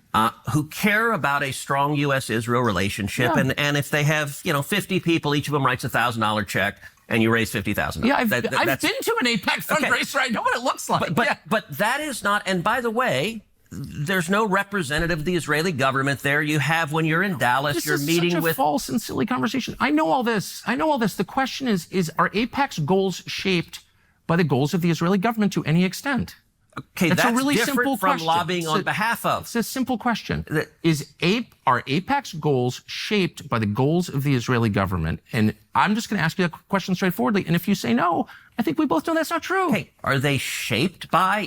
Are they coordinating with the Israeli government? Are they talking with them? Yes. Is Israel directing them? You want to talk about FARA? The law on lobbying on behalf of someone. Yeah. It is, I hire you and you lobby on behalf of me. I direct you. Does Israel direct AIPAC? No, they're not lobbying on behalf of them.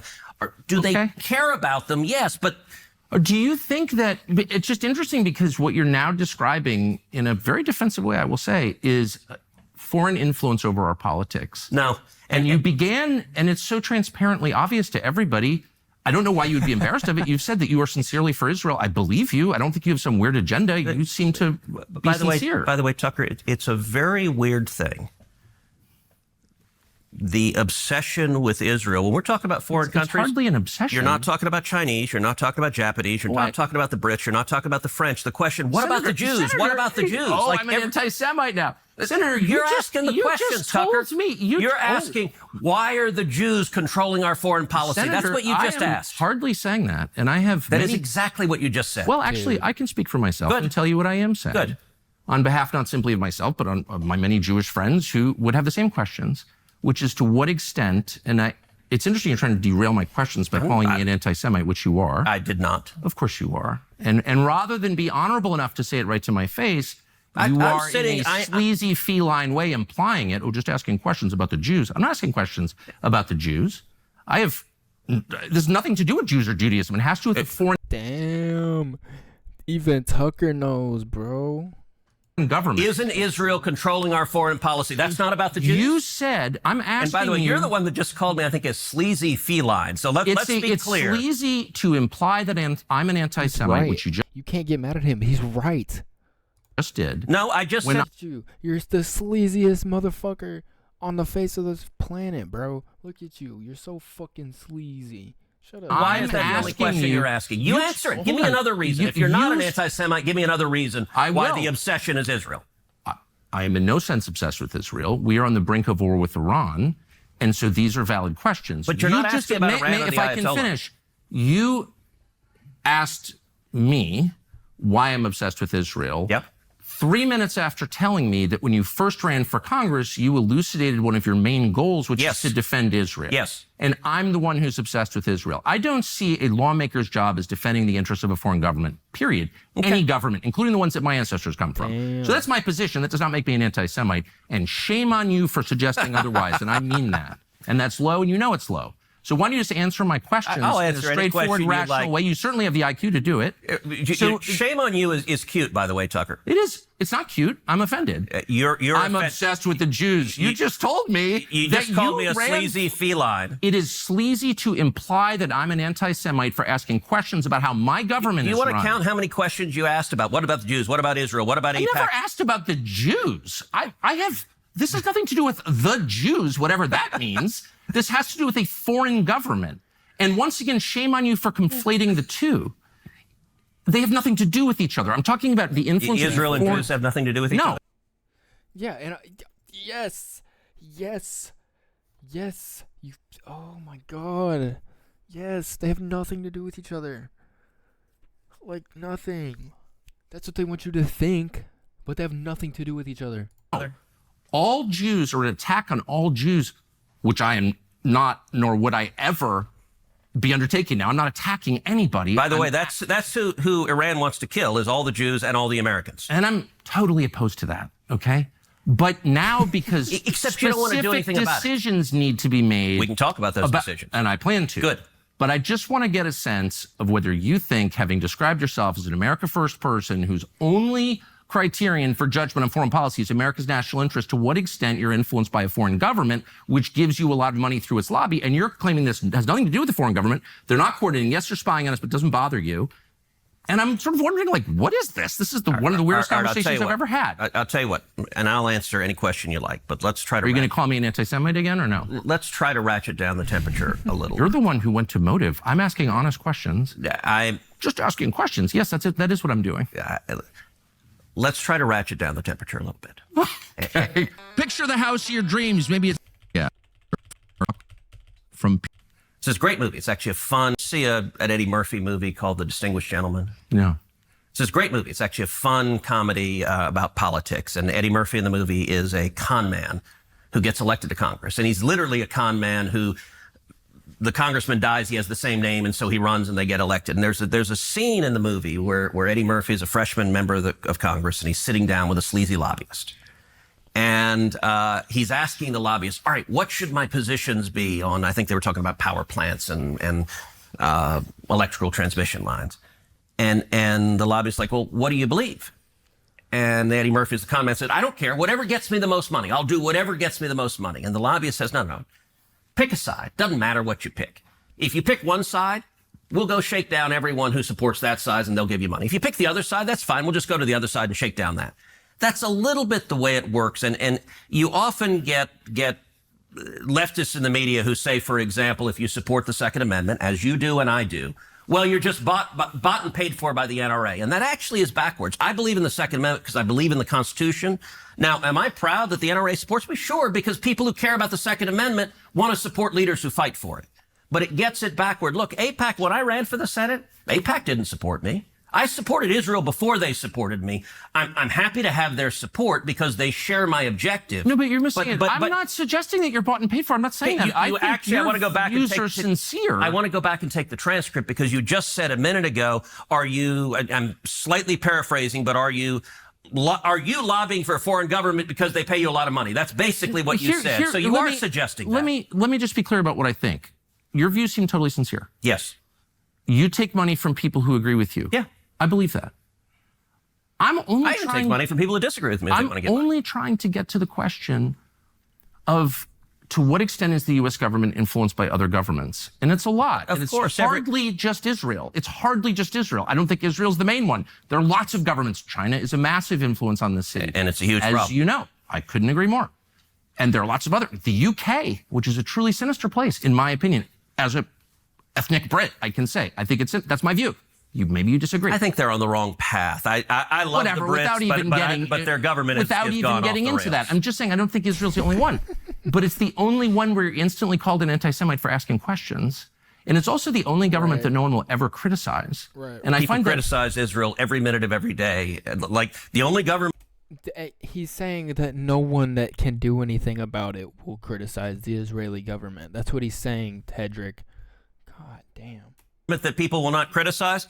Rashida Tlaib just tweeted out calling Benjamin Netanyahu a war criminal. Rashida Tlaib? No, you said no one will criticize. No, I'm talking about Republicans that I would vote for, including you. And I'm saying, whatever. I don't even like talking about Israel. What I care about, I never do because it's not worth being called anti-Semites from AIPAC recipients. But now we're on the verge of joining a war. And I just want to be clear about why we're doing this. All right, so, and let's get into Iran momentarily, but you suggested it was a strange thing that I said a minute ago that when I came into the Senate, I resolved that I was going to be the leading defender of Israel. And what you didn't ask is why, so let me tell you why. No, you said I was obsessed with Israel, and you had just told me that, like, your driving motive to get to the Senate was to defend Israel. I'm like, I don't think I'm the one who's obsessed with Israel. Okay, I don't even think about Israel. Tucker, words matter. Uh-huh. And you know that. I said I resolved to be the leading defender of Israel, and you said your driving motive, the reason you're in the Senate. You want to be the leading defender of Israel. I would think if I ran for Senate, I'd be like, there are people dying of drug ODs on the street. My driving motive is to fight for Texas and America and to fight for jobs and to fight for the Constitution. And you're fighting for Israel. And you Israel played a very, very careful word game of eliding You're the one who said it, not me. So you still haven't asked why, but I'm going to tell you why. Okay. And the reason is twofold. Number one, as a Christian, growing up in Sunday school, I was taught from the... Oh, no. No. They got your ass, man. Oh, dude, they got you so good. Bible. Those who bless Israel will be blessed, and those who curse Israel will be cursed. Oh, my God. That Israel is not the same Israel, man. It's not the same. It's not. The current one is a colony. They called it Israel so that people like you would support them. Oh, dude, they got your ass so bad. This is Hasbara at work. This is, bro, Hasbara alert, man. They got his ass. Holy shit. I don't know. There's something. I was watching Hassan the other day, and he had something on screen of like, essentially like the proposed name was Palestine. There are mentions of it in some of these articles, but it's not like direct proof, so I don't want to like divert to it unless it's like something concrete that I can read into. But nonetheless, they were going to call it Palestine. It's a settler colonial state. Like the people that claimed they had a a birthright to the land did not live there originally. And like now families of course have generations there because, you know, it's been 78 years, but what was I saying?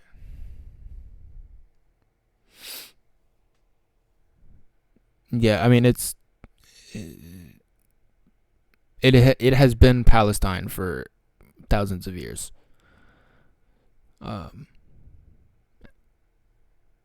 You can't move into somebody's house just because you say that God told you can live there. You know, same with somebody's, you know, country and land. You cannot just colonize there and take people's land just because it's in your religion, you know?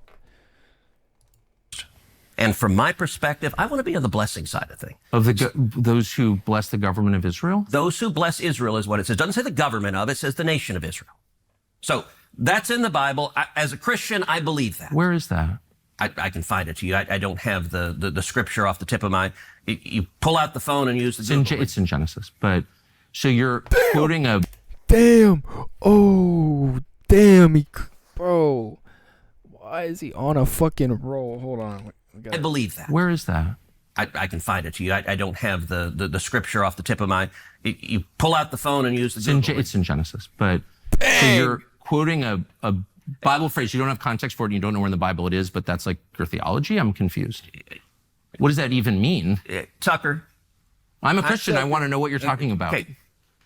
Where does my support for Israel come from? Number one, because biblically we're commanded to support Israel. But number two... Well, hold on. I'm not holding on. Hold on. You're a senator, and now you're throwing out theology, and I am a Christian, and I am allowed to weigh in on this. We are commanded as Christians to support the government of Israel? We are commanded to support Israel. And what does that mean, Israel? We're told those who bless Israel will be blessed. But what? Hold on. Define Israel. This is important. Are you kidding? This is a majority Christian country. Define Israel? Do you not know what Israel is? That would be the country you've asked like 49 questions about. So that's what Genesis, that's what God is talking about. The nation of Israel, yes. And so is that the current borders, the current leadership? He's talking about the political entity called Israel? He's talking about the nation of Israel. Yeah, nations exist, and he's discussing a nation. A nation was the people of Israel. Is the nation They're the descendants God's of referring Abraham. to in Genesis, is that the same? Okay, maybe they didn't get his ass. Maybe he knows. Maybe he's in on it. I don't know.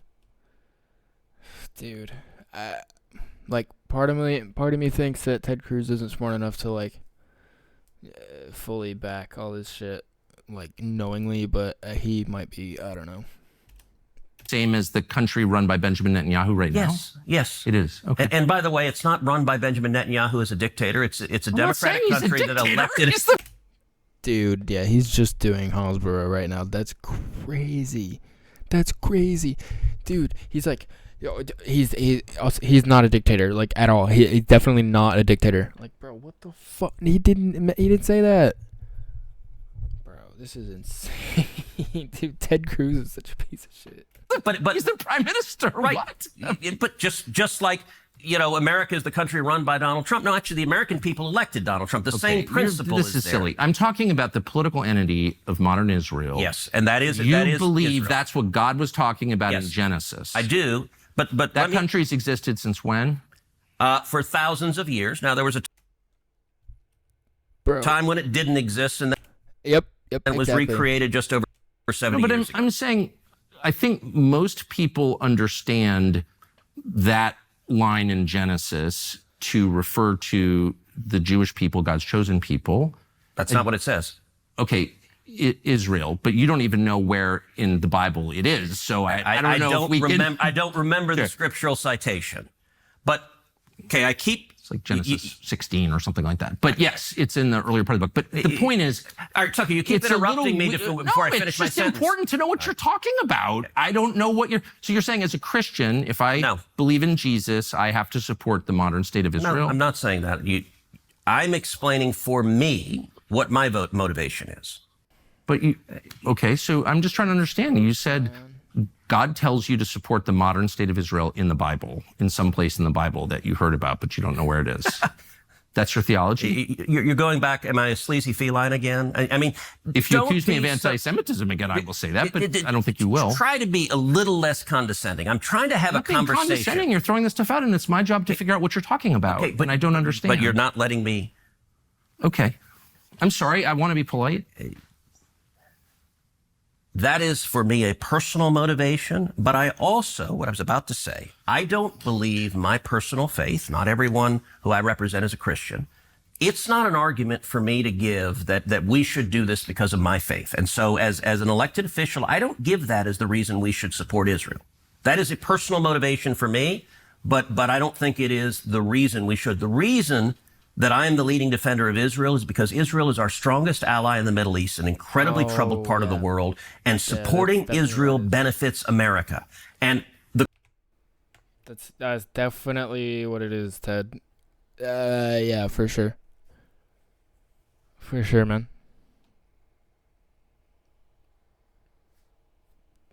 For sure, dude. The clearest illustration of that is what is happening right now. Let me just make this point, and then and then I'll just ask what you mean. That's it. Okay. Yeah. Look, Iran, I think the most acute national security threat facing America right now is the threat of a nuclear Iran. I think China is the biggest long-term threat, but acute and near-term is a nuclear Iran. Okay. And I think Israel is doing a massive favor to America right now by trying to take out Iran's nuclear capacity. And the reason is that they're going to drop a nuke on New York if they have it. Bro, no, they're not. Because then their whole country is going to get blown up. Like, they don't want that to happen. I view Iran differently. We talked before about Iraq. I opposed the Iraq war. We talked about Syria. I opposed military intervention in Syria. The reason for that is those did not pose a threat to the United States. I think Iran is markedly different. Number one, the Ayatollah is a religious zealot. Bro, you were just talking about how your theocracy influences your political aspirations and motivations. You're a religious zealot. Bro, what? He is a lunatic, but a particularly dangerous kind of lunatic because he's driven by religious fervor. When he says death to America and death to Israel, I believe him. And I think Iran is trying to get a nuclear weapon because there is a very real possibility they would use a nuclear weapon. So you want to ask, how does supporting Israel benefit us? Right now, this tiny little country, the size of the state of New Jersey, is fighting our enemies for us and take. Bro, he's doing the Israel is it's a tiny nation, and like, dude, my Israeli is not there at all. He's doing the like scary Muslims act though. Like, he's like, oh, it's this tiny poor little nation, and they're taking on all the scary Muslims at once. Like, bro, shut the fuck up. Taking out their top military leadership and trying to take out their nuclear capacity. That makes America much safer. So, that's with the assumption that Iran isn't aware of how mutually assured destruction works, which they very much do. They understand how it works. That's why they want a nuke, is so that if push comes to shove, they're not at the mercy of a global superpower, you know? And I mean, look, I don't want anyone to get nuked, but I think that if Iran wants their own sovereignty and they want to chase that through nuclear doctrine, like, I mean, I don't know. I don't think that's for the U.S. to decide. And I mean, they've been following international law to a T up until this conflict. So, I don't know, man. It's crazy. Oh, shit. The president has said repeatedly Iran cannot have a nuclear weapon, yes, and he will do whatever it takes to stop Iran from getting a nuclear weapon. He said that like 100 times. He clearly means it. I think he will use force to effect that if he feels he has to. I think he's been really clear about that. I don't know, but it seems that way. Do you feel that? Do you think that's correct? Whether he would use force to stop a nuclear weapon, I think he has put that option on the table. He certainly suggested. I mean, I have literally no idea what's going to happen, but just reading his statements, he's made that really clear. So what he has been very clear about, and I spoke with the president on Sunday, is he has been very clear to Iran that if they attack U.S. servicemen and women, Of there course, will be real that goes without consequences saying. and I think very serious military By the way, this is a sidebar, but I just can't resist. The Prime Minister of Israel said that Iran tried to assassinate Donald Trump twice. Yeah, I read your newsletter this morning, and But do you believe that's true? Again, I think it was sort of a word game. What is true is Iran is trying to assassinate Donald J. Trump, and they have hired hitmen. Now, you pointed out... No, he said that they had tried twice to kill him, and I don't know that, I don't have any evidence that's true, but I sort of wonder if that is true, why aren't we at war with them already? Okay. And I read your newsletter this morning, and I thought it was playing word games to draw a political point. How's that a word game? It's my president. And Can I tell you? Yeah, please. Okay. You rightly pointed out there's no evidence that this clown in Butler, Pennsylvania, who shot the president was working for the Iranians. I don't think he was. There's no evidence of that. Although I would like to know more about who he was and what's going on. But I don't find it plausible that he was working for the Iranians. So, was that caused by the Iranians? No. But what is true, and what your newsletter didn't acknowledge, is it true or false that Iran is currently trying to murder Donald J. Trump and has paid hitmen to do so? Well, that's the question, and I don't know the Butler, Pennsylvania thing. Pennsylvania. Let's just put that aside. I don't know. So Netanyahu misspoke when he said those two assassinations were because of Iran. But what he was saying that is right is they're actively trying to murder Donald J. Trump. Is there? Okay, so you're aware of a plot to kill Trump? Yes. That Iran is paying for. And by the way... Wait, when? It has been over the last, I'd say, 18 months to 2 years. In the United States? In the United States, yes. They and let me point out... Has anyone been arrested? That's a convenient timeline that you're aligning with, Ted. The same timeline as Israel committing a genocide in Gaza. It's kind of convenient timeline there. Kind of just grouping them in with Hamas now, aren't we?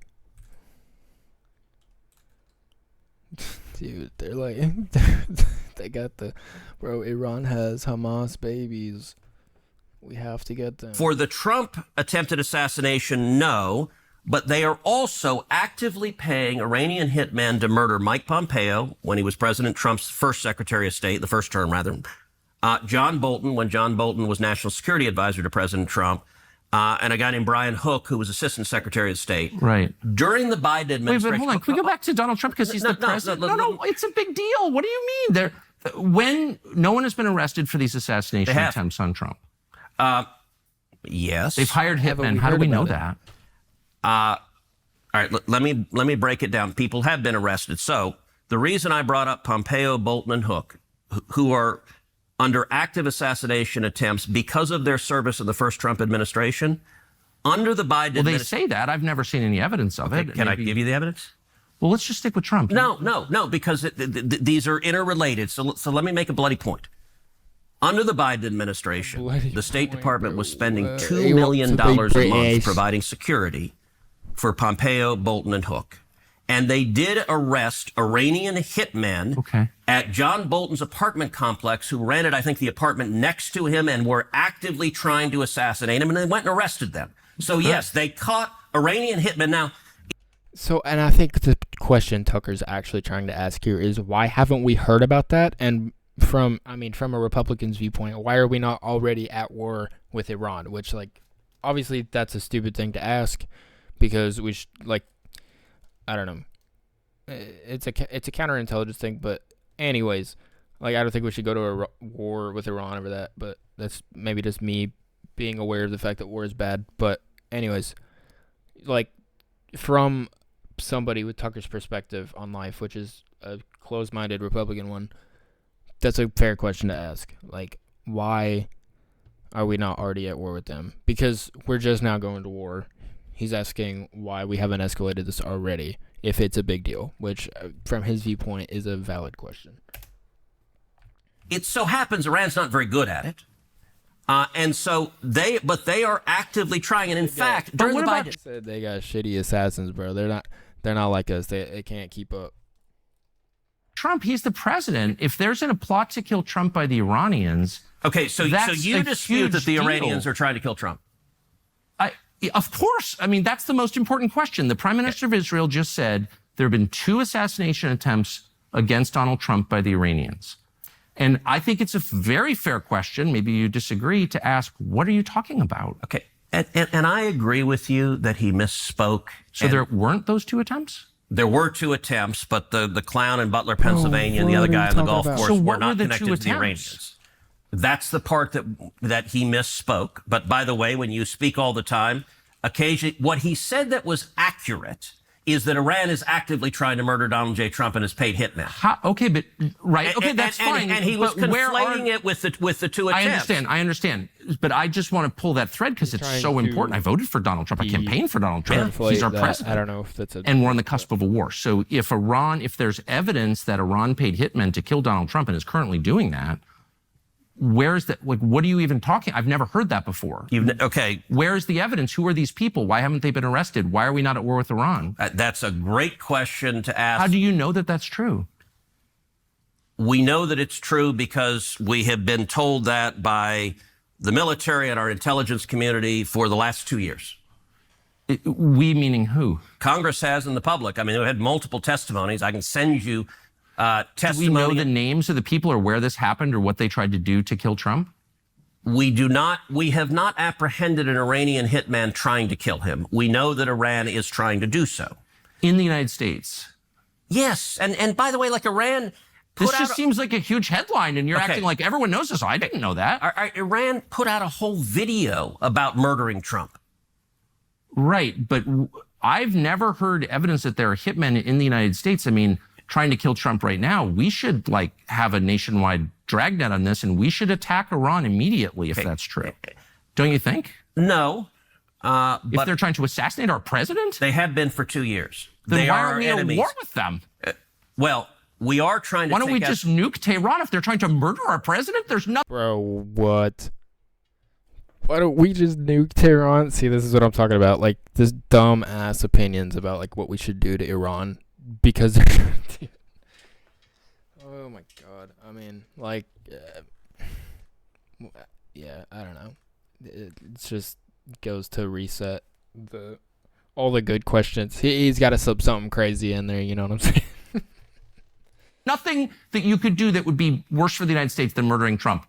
And I just don't understand why you're not calling for the use of nuclear weapons against the Ayatollah right now. I'm serious. If you really believe they're trying to murder... The use of nuclear weapons... See, whatever that's part of the problem of... So what do you mean? You don't seem to take the allegations seriously. I do. If you believe they're trying to murder Trump, we need to stop what we're doing and punish them. Can I ask something? And I mean this sincerely. So, all right, 20 years ago, you were... I think it's fair to say, in the interventionist world, you were a vocal defender of the Iraq War. I was a promoter of the Iraq War.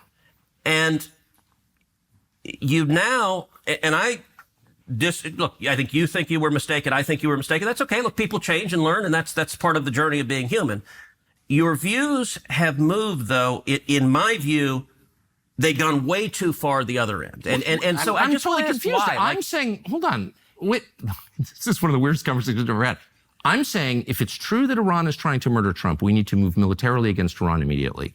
That's not isolationism. That's that's a call to violence, which I am calling for. If we believe that Iran is trying to murder our president, we need to strike Iran. Okay, but isolationists say things like, well, then just nuke them, which is what you just said, which is kind of a weird... Because I'm upset, because I'm taking you seriously. You don't take your own statements seriously. I take my statements very seriously. So I've asked you, where's the evidence this is true? And you've said, well, they're trying to assassinate Brian Hook or something, which I'm against, by the way. I'm against hurting any American, period, no matter... So do you dispute that they're trying to murder I'm not disputing Hook, it at all. and Bolton? I'm not disputing it at all. They literally arrested the hitman with Bolton. I don't know why that's even relevant. I'm asking about the President of the United States. Wait, it's not relevant that Iran hired hitmen to murder cabinet members in Trump's administration? That doesn't go to I've already how credible said is it that they're willing to spend money to do that? I'm totally opposed to that.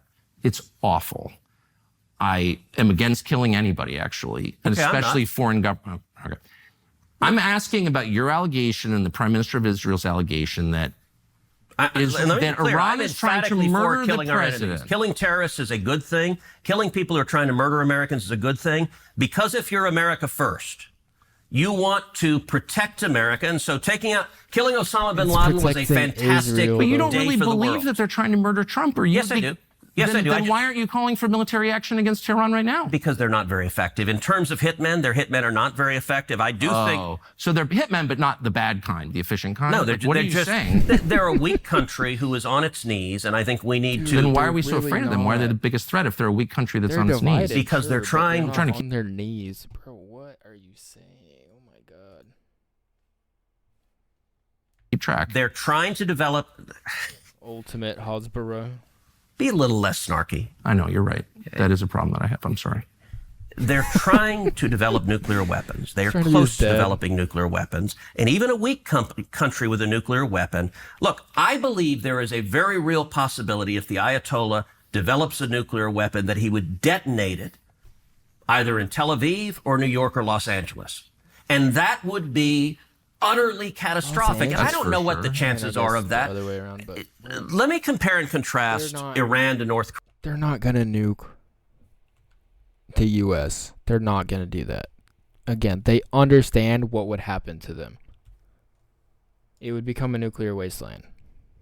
But they might use it against Israel. I don't know. I can't say against Israel because it's a lot smaller and it's a lot closer. So, I don't know. I don't want them to nuke Israel. I'm not trying to say that, but I'm just saying, like, it's a little different because of the physical aspects of Israel. Again, I hope no one gets nuked at the end of the day. But yeah, it's just, God, it's just so obvious, like, so frustrating, man. I hate this guy, dude. Korea. Wait, can I just ask one last question about trying to kill the president? You sincerely believe, you promise, that right now the Iranian government is trying to murder our president? Yes. You sincerely believe right now? Absolutely. And yet you are not calling for military action against the government that's trying to murder our president. Can you explain that? I don't think they're very effective. I do think we should, by the way, America is supporting... You're willing to take that risk? I think we should protect the president and we should take out our enemies. Well, Israel is doing that right now. But aren't they? Why would we outsource it to Israel if they're trying to? Your first question was, why are you for regime change? That's a pretty good example of why I'm for regime change. Okay, so you're saying we should just go in and take out the government of Iran. No. Why would we outsource it to Israel if they're trying to murder our president? Okay, you sound like the isolationist. What I'm saying on any military judgment is there needs to be a cost-benefit analysis of what are the risks versus what are the benefits. In this instance, I think it is enormously in America's interest to do what Israel is doing right now, take out Iran's senior military leadership and take out their nuclear capacity.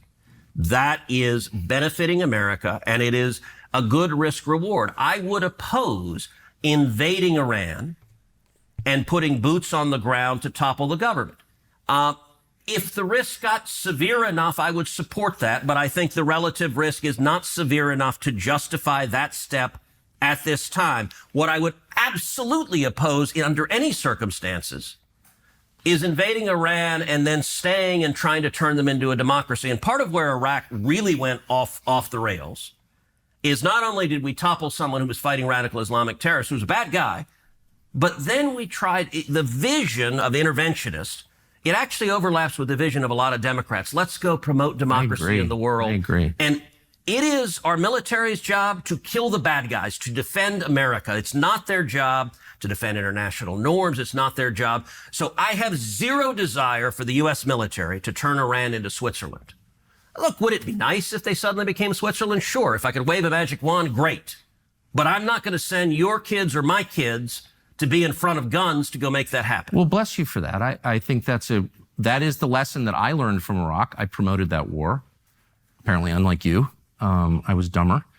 And I think that you just articulated the main lesson of it, which is it's hard to do that, and we're not good at it. But I will, and so we are agreeing on that. I will say as a corollary, vehemently agreeing. As a corollary, that doesn't mean that horrible, evil dictators are okay. And going back to Reagan and the Cold War, we have lots of weapons. I am happy to highlight the brutality, the oppression, the human rights abuses of regimes, even though I don't want to invade them, because I think the bully pulpit of American leadership is really powerful. And I think dictatorships are terrified. So I've spent 13 years in the Senate, one of the things I do frequently is highlight dissidents in Iran and North Korea and China, in Venezuela. People are being tortured.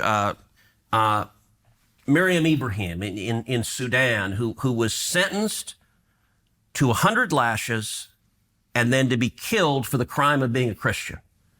And I repeatedly went to the Senate floor and shined a light on the government of Sudan. It was corrupt. It was evil. I practically begged Barack Obama, say her name. Ultimately, I felt that way with the J6 prisoners. Yeah. Look, yes. And What? Look, why? There is power to speaking out. And ultimately, the J6 prisoners were criminals. What are you talking about? Obama never did say her name. He would not say her name.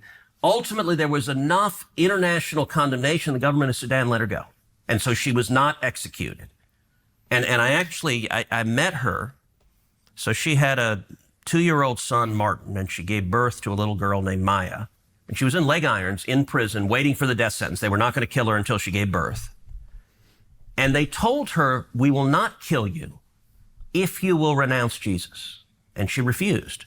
And I met her. She was in D.C. speaking at a conference after she was released, obviously. And I asked her, she's a tiny woman, very small woman. I asked her, I said, when you were in that prison cell with your kids, how did you have the strength not to just give in to despair? I mean, I've never been threatened with murder unless I renounce my faith. And she just said to me with a real peacefulness, she said, Jesus was with me. And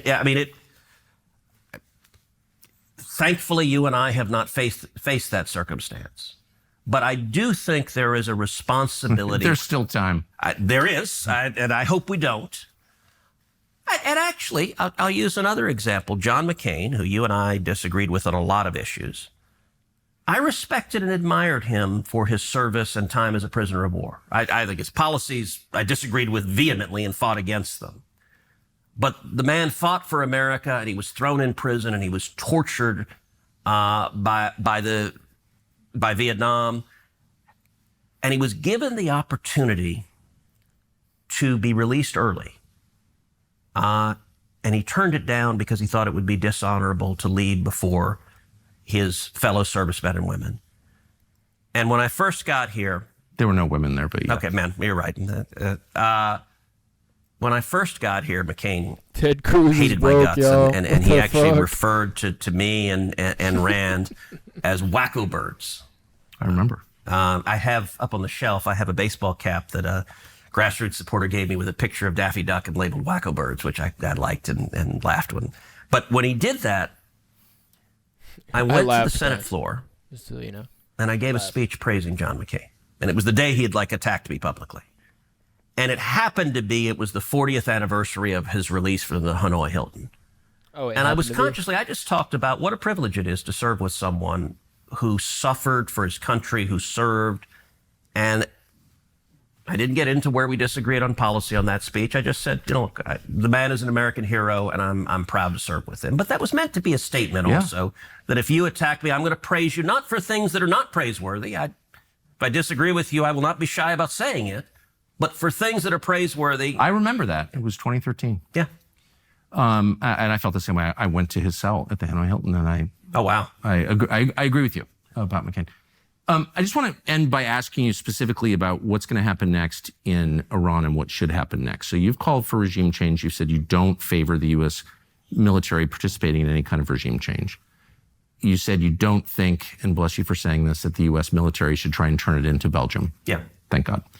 But there is a third option where it turns into Syria, where it's this open wound and it causes massive migration and further destroys Europe, as Syria has. Yeah. And that's a huge cost, and where lots of people die and religious minorities get murdered in Syria again. Are you worried about that?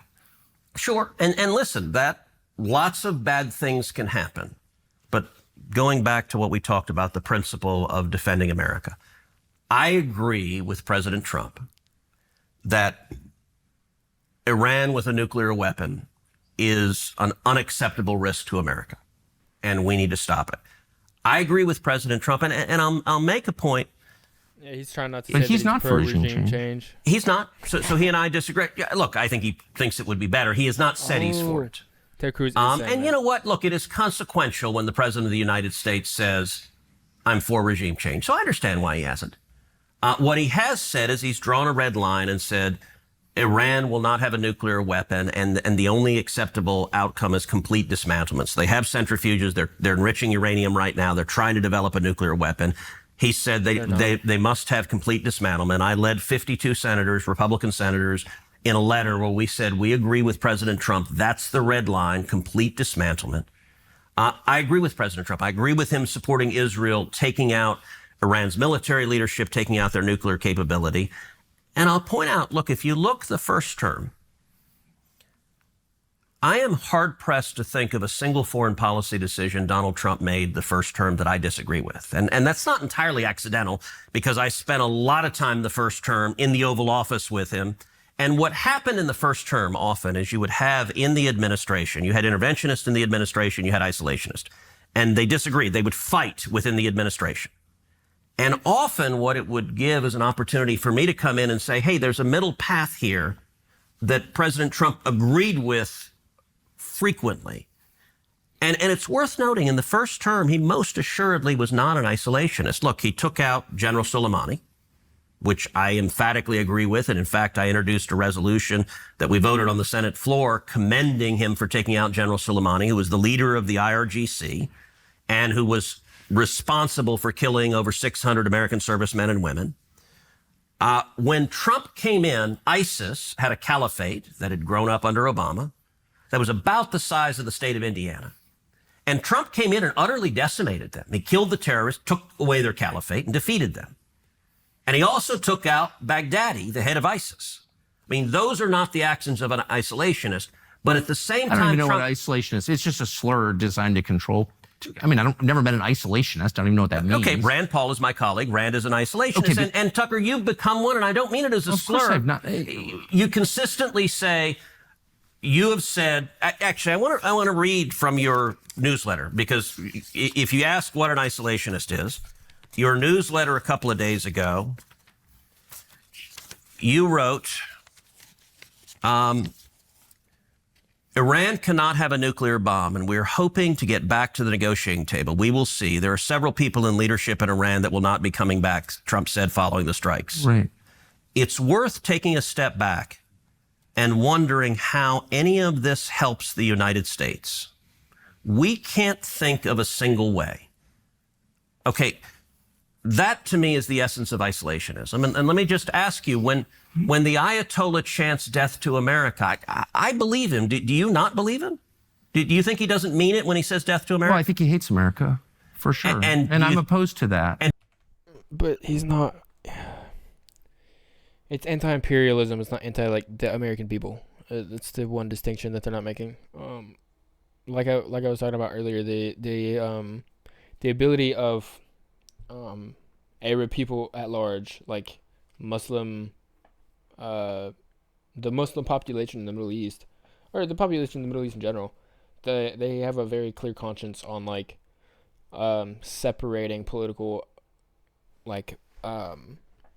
ideologies and a nation or even an ethnic group in the case of Israel and the Jews, but they also have that for the American Empire and its people. They don't want to just kill Americans, every American. They know that most of us are very much against us and we don't want to be involved at all. They understand that they hate our government because of what our military has done in the region for the past 35, 40 years.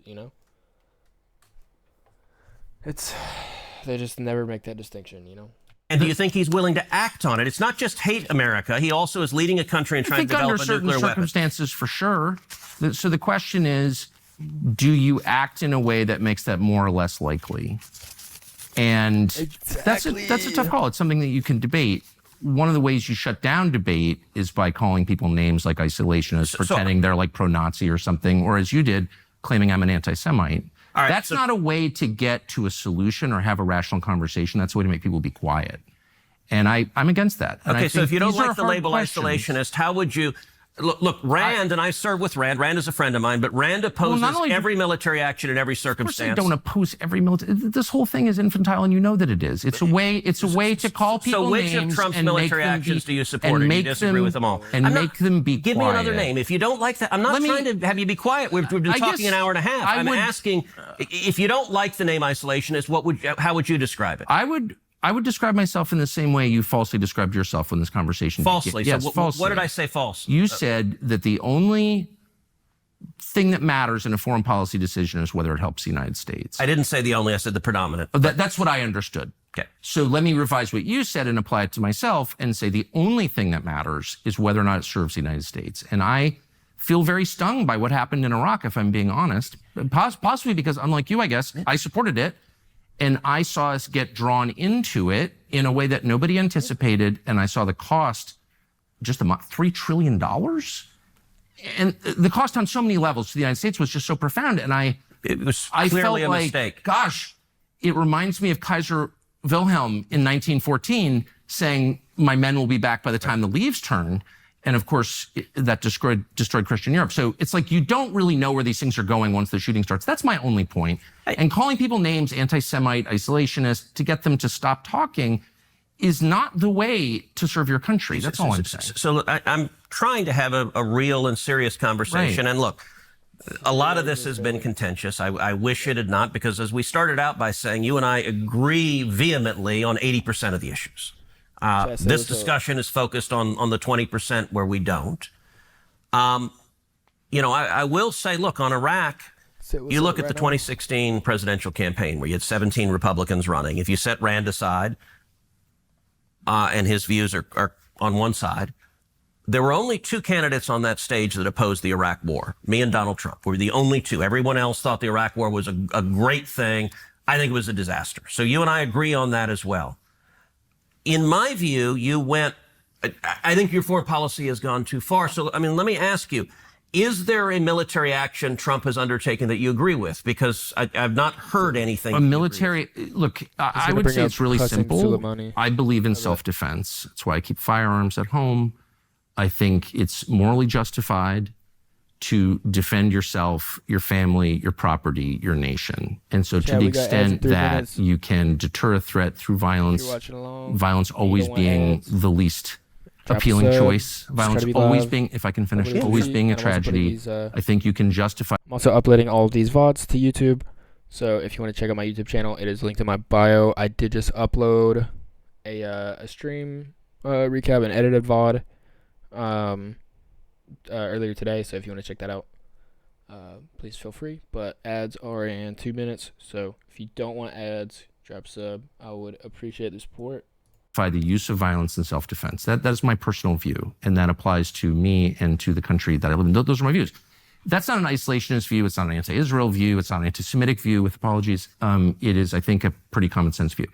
But my problem is that lawmakers in Washington are light on detail with these things, and they speak, as you do, entirely in moral terms. These people are bad. These people are... I'm not speaking entirely in moral terms. I'm not interested in killing bad guys. I'm interested in killing people who are trying to kill us. If we had... That's different. I'm not engaged in morality. Are you now? Because you told me that the government of Iran is presently trying to assassinate Donald Trump, and then you that said... is undisputed. There's literally nobody who disputes that fact. Then why don't you support military action right now against Iran? We are engaged in military action right now. Why don't you...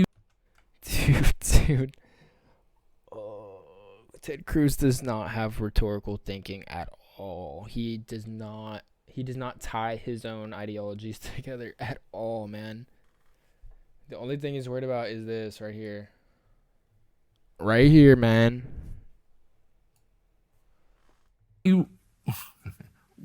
Why don't you support offensive military action? We're bombing the crap out of them. Israel is, and we're supporting them. Israel is. Okay. So why shouldn't the U.S. military defend its own president? I don't understand. That's where he just admitted that the U.S. is planning. This was dropped a day before we bombed Iran. For context, he kind of let it slip that we were doing that before it happened. Understand that. Look, And it goes back to... Because you don't really believe it's true, that's why. Everyone... Okay, nobody disputes it, Tucker. Did we land on the moon? What other conspiracies do you not believe? Was 9/11 an inside job? I mean, like, what? So where... I've asked you the names of these people. I've asked you how I don't know the names of the Iranian information. hitmen. I know it because the U.S. military and the intelligence agencies have testified before Congress repeatedly And what did they say? that Iran is trying to murder Donald Trump and has hired hitmen. Do I know the name of the hitmen? No, I'm sorry. And I don't think we do either, because we would apprehend them if we knew their names. Then why don't you take it seriously enough to support killing the Ayatollah in response to protect our president? But you don't. This doesn't even make any sense. And you're calling me an isolationist. If I believed that was true, I would support military action against the government of Iran. Okay, that's interesting, because there is literally... You can't kill our president. All right, out of 535 members of Congress, I am not aware of one who disputes that Iran is trying to murder Donald J. Trump. That's not even the looniest Democrat doesn't dispute that. So I don't. You're saying if you believed what is, I think, a fact that they are trying to. You think it's a fact? Yes. What is the fact exactly? That they've hired hitmen. In the United States? Yes. Americans? Yeah, he's not in Iran, so they haven't hired hitmen. No, but are they the hitmen American? I don't know. Cruz is running in circles. I'm telling you what, shit. and by the way, I'm not the CIA. I'm not the Department of Defense. I'm telling you what they have told us. I'm not disputing it. I'm merely saying we are. That I'm not. I'm saying the logic train has a massive hole in it. If you believe that's true, then you should, by definition, support killing the people trying to kill our president. But you don't support that. Now, Tucker, so I'm wondering what's going on here. Tucker, you took offense to the word isolationist, and I genuinely don't mean it as a pejorative. I disagree with it. But if you don't like that term, I don't know how else to describe what is a coherent foreign policy that says we're surrounded by two giant nations. By the way, isolationism has long been a school of foreign policy. I believe in self-defense. I'm not but not into the slurs, the anti-Semite stuff. I just don't like that. I'm telling you what I believe. But is there a single military action Trump took that you agree with? So did you agree with taking out General Soleimani? Oh, I don't know. It turned out better than I thought, I guess. I mean, you said at the time it would lead us to World War III. I was worried about it. I've seen that. Well, but that proved not the case. I was wrong, as I have been many times. Did you agree with taking out the ISIS caliphate? Well, if we took out the ISIS caliphate, why are they running Syria right now? And you're for that. Why is that? What do you mean? I didn't say I'm for that. You don't seem to have a problem with it. I didn't say that. ISIS is now running Syria. You're like, we'll see. No, I did. Look, I mean, I know why. But by the way, I didn't push Assad out. Assad toppled. It's hilarious. You know why I don't Assad care? is bad, but no, ISIS runs Syria, but that's fine. We'll just kind of wait and see on ISIS. Not a big deal. You know not why? a big deal. They're trying to kill Trump. Hold on a second. I want to get back. Oh yeah, and part of it was like, I think there was some kind of shit, and part of me suspected it was propaganda, but it was like, basically the new the ISIS tied group that now took over after the Assad regime fell in Syria.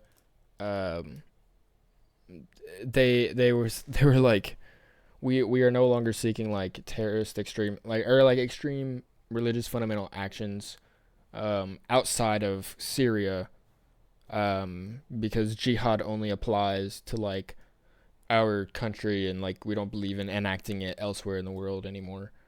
They're like, we're basically like, we're not, doing terrorism anymore. So, and part of me, I don't have any proof, but like part of me was like, that might be propaganda, because like, they're trying to be like, oh, ISIS isn't a big deal anymore. Like, we're just going to let them, and that's kind of like what Tucker's laughing at, is like, even like Republican senators are like, we'll just see what happens with ISIS. We'll just see what happens. We'll just see what they do. Back, so you know why I don't care, and why, and you do your like trademark smirky laugh. I know why you don't care. What are you even talking about? Why don't I care? I don't know why. You tell me. Because you think it's okay because they're not making angry noises or something, but by your own standards, ISIS is so immoral that they must die. But now they're running Syria, and you don't think that we should take military action against the government of Syria because why? They're ISIS. What I said is I don't know how good or bad it'll be. Look, I wasn't pushing Assad out. He fell. He fell on his own, in part because he was heavily supported by Hezbollah. And when Israel took out the Hezbollah leadership, he lost his base of support. But the current ISIS leadership, you don't think is bad? You can't say it's terrible that ISIS runs a country? I am concerned about it. Concerned? Aren't you horrified? I want to see what they do. Oh, so you got a wait and see attitude on ISIS now? On the government of Syria, they are not actively, that I am aware of, trying to murder Americans. And that's a real dividing line. Are you trying to murder Americans or not? I'm just saying it's a little weird that we waged this war against ISIS and now they're running a country in the Mediterranean. I think that people would be very, very upset about that, but you don't seem By the very way, upset about that. did you agree with Trump taking out al-Baghdadi, the head of ISIS? I'm totally opposed to ISIS, and what I care about is results, actually, and if taking out the head of ISIS ends ISIS, I guess I'm for it, but now ISIS runs Syria, Okay, so but I'm wondering how does this work? I mean, my point is... At the time, I mean, I've taken so many different positions over the years, some of which have been wrong. I really do my best to be honest and correct if they are and admit that I was wrong. I'm not one of these people who's like, I've always been consistent. No, my views change all the time because the facts change all the time. You're not going to get consistency from me. You're only going to get sincerity. Well, I will say this, and look, I believe you're sincere. Yeah. But I'm not God. I'm just some guy watching, trying to figure out the right thing for America. And I think because you believe you were mistaken, and I agree previously, I think you've overcorrected. What do you mean overcorrected? I'm worried about turning this mess in Iran into a much larger mess. That's the concern. And by the way, that's a reasonable worry. Look, I know it's reasonable. And I know you've been like, you're like ready to call me all these names for asking, you're just asking questions. Yes, I am. So here's my question to you. If the Ayatollah is killed in Iran, and he very well could if there's a war.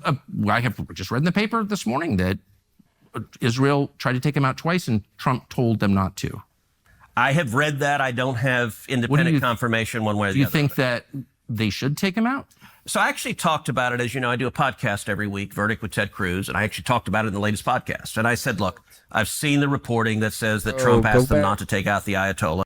Go back to your office, bro. Stop doing a podcast. And what I said in the podcast is I think it's reasonable for them to decide not to try to take him out. What they've done is targeted just about the entire top level of the military, the people that actually conduct the war.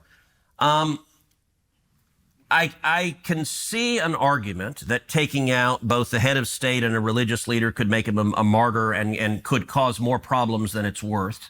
And by the way, if you take out the Ayatollah, I don't know if the next guy isn't just as bad. And so I am... What happens to the country? I don't know, but you mentioned before, and I want to go back to this. You said something like, you, like most other politicians, are engaged in moral terms. And let me be clear, I am talking about national interest. I am talking about protecting America. So there are bad guys on planet Earth that I don't think we should take out, even though they're bad guys. Good. I'll call them bad guys, but I'm not willing to use U.S. military force to take them out. In this instance, what Israel is doing is taking out their capacity to build nuclear weapons. Why? Because they judge the risk is too high if they've got nuclear weapons. I understand that. I mean, I understand that. I think it's in progress. I think it'll probably be achieved, probably with U.S. military support. Who knows? But the president said he's for that. And by the way, where the military support is most needed is Fordow, which is it's a bunker that's built under a mountain. Right. And Israel's taken out most of the rest, like Natanz, which is their big enrichment site. They bombed the hell out of it. Fordow was deliberately built deep into a mountain so that Israel couldn't take it out. And there's an active discussion because the U.S. has bunker buster bombs that are big enough to take out Fordow. 30,000 pounds. Yeah. Yes. And Israel doesn't. So the one military piece that... Nor the aircraft to fly them. Correct. Right. But here's, I guess, what bothers me is that I said 2 weeks ago, the real goal here is regime change in Iran. It's not. I don't think that's Trump's goal. And I don't. It's your goal. It's Israel's goal. I'm not attacking anyone. I'm just saying it's important to be honest and not lie and not attack people for telling the truth. So I believe I've been assiduously honest in this, but words matter. You said the real goal here is regime change, and it's your goal. And I want to be clear. Well, you said it was your goal. I want to be clear because words matter. Do I support regime change, and would I like a government that doesn't hate America and isn't trying to kill us in Iran? Yes, that's a good outcome.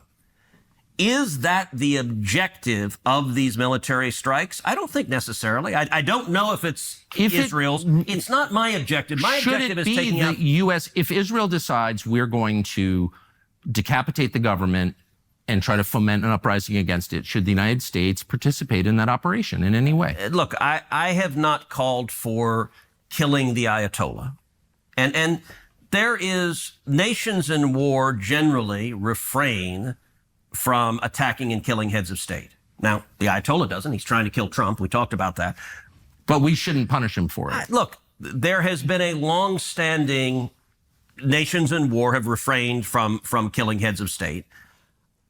This city's best days are in front of it. The Detroit riverfront for future generations. 28 miles of beautiful parkway, $220 million. I have not publicly called for killing the Ayatollah. What I've called for is doing whatever is necessary to stop him from getting nuclear weapons. In the first Trump term, what that meant was maximum pressure. So in the first Trump term, I spent a lot of time urging the president to withdraw from the disastrous Iranian nuclear deal that Obama had. President Trump agreed with me. He did that. And then I urged him to end the oil waivers and to sanction the hell out of the country. And it ended up crippling their economy. So Iran at the time was selling 2 million barrels of oil a day. 1 million barrels of oil a day.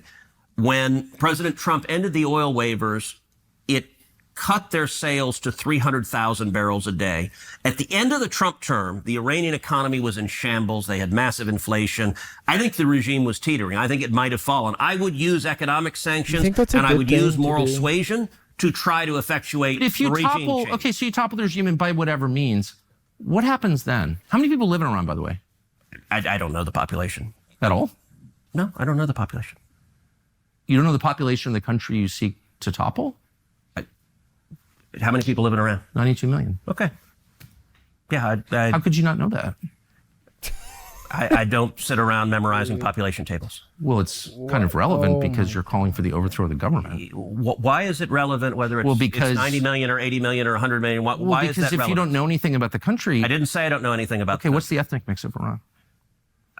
Bang. They are Persians and predominantly Shia. Okay, this is cute. It's not okay. even... You don't know anything about Iran. So okay, actually, I am not the Tucker Carlson expert on Iran. You're a senator who's calling for the overthrow of the government. You're the one who claims anything about the country. No, you don't know anything about the country. You're the one who claims they're not trying to murder Donald Trump. You're the I'm one not saying that. who can't figure out if it was a good idea to kill General Soleimani, and you said it was bad. You don't believe they're trying to murder Trump. Yes, I do. Because you're not calling for military strikes against them in retaliation. And if you really believe we're that... carrying out military strikes today. You said Israel was. Right, with our help. I said we. Israel is leading them, but we're supporting them. Well, you're breaking news here because the U.S. government last night denied, the National Security Council spokesman Alex Pfeiffer denied on behalf of Trump that we were acting on Israel's behalf in any offensive capacity. No, we're not bombing them. Israel's bombing them. You just said we were. We are supporting Israel. Israel. High stakes. You're a senader. If you're saying the United States government is at war with Iran right now, people are listening. Okay, we are not bombing them. Oh, okay. Israel is bombing them. And why do you do the snide? Oh, okay. What do you mean? Because this is super high stakes stuff. This is a huge country that borders a lot of other important countries. A lot of the world's energy comes from there. So let me you ask don't you, want Tucker, another disaster. You don't want to be Tucker, reckless. The Ayatollah refers to Israel as the little Satan and America as the great Satan. And do you believe him when he says it's the great Satan? Do you think if the Ayatollah could murder both of us right now that he would? I do. No. I believe him. Okay, I assume no good faith on the part of the Ayatollah. No, not and good if your faith. implication is like I'm pro-Ayatollah or something. No, it's not good faith. It's that... Just saying, you're a lawmaker. You're a powerful person in Washington. This is the most powerful country in the world. If you're calling for toppling in government, it's incumbent on you to know something about the country and to think through the consequences of that. And you haven't, and you don't. And I'm saying that's reckless. Okay, you are... Yep. You engage in reckless rhetoric with no facts. And to be clear, I'm not calling you you put out a newsletter. You put out a newsletter attacking Donald Trump and calling him complicit. I can read Donald Trump. Yes, you have. And by the way, I campaigned for Donald Trump. Okay, yes. And this is after anti-Semitism, this is the last refuge. You're an anti-Semite and you hate Trump. Okay, I love Trump. I will read. You put out a whole newsletter saying Trump is a bad... It's so funny listening to these two dudes because like Trump is the one thing they're not gonna disagree on. I love Trump. What do you mean? What are you talking about? I love that guy. And America first. And here's what Trump said in response. Well, considering that I'm the one that developed America first and considering that the term wasn't used until I came along, I think I'm the one who decides that. For those people who say they want peace, you can't have peace if Iran has a nuclear weapon. So for all of those wonderful people who don't want to do anything about Iran having a nuclear weapon, that's not peace. That was directed at you. Man, you got me. Busted. No, I'm just saying. Look, my views, I like Trump. I campaigned for Trump. I know Trump. I talked to him last night. I'm not against Trump, and you know that. But you're against his foreign policy. I think that we should be very careful about entering into more foreign wars that don't help us when our country is dying. When you say and our don't country help is us, dying. Look, yes, focus on our country. I'm all for it. But the naivete. You don't even know how much money this costs. You don't know anything about the country whose government you want to overthrow, and you're calling me reckless. I want to stop a lunatic who wants to murder us from getting nuclear weapons that could kill millions of Americans. Fair. You say, I can't see how that benefits America in any way. That is bizarre. And by the way, bizarre. Isolationism, your foreign policy is the foreign policy of Jimmy Carter and Barack Obama. Oh, absolutely. And it doesn't work. Yeah, I'm a big leftist. This is so silly. I'm Jimmy Carter and Barack Obama. Okay. Let me just say one last thing. So how is your foreign policy different from Jimmy Carter's? Seriously. Please. But I asked that question seriously. I don't even know what you're talking about. Jimmy Carter? So what century is this? I am the product of the last 25 years, watching carefully, being involved in the periphery. Hold on. Breaking as of 5 seconds ago, Iran moves launches for possible attack on U.S. forces. Bracing for potential Iranian retaliation, targeting U.S. bases in the Gulf, according to Axios. Yeah, so this is all around the Strait of Hormuz. And I mean, that makes perfect sense. That's exactly what they said they were going to do. This is national security team in around 40 minutes. Great. Whoa. Dude. This is crazy. I might. This is crazy.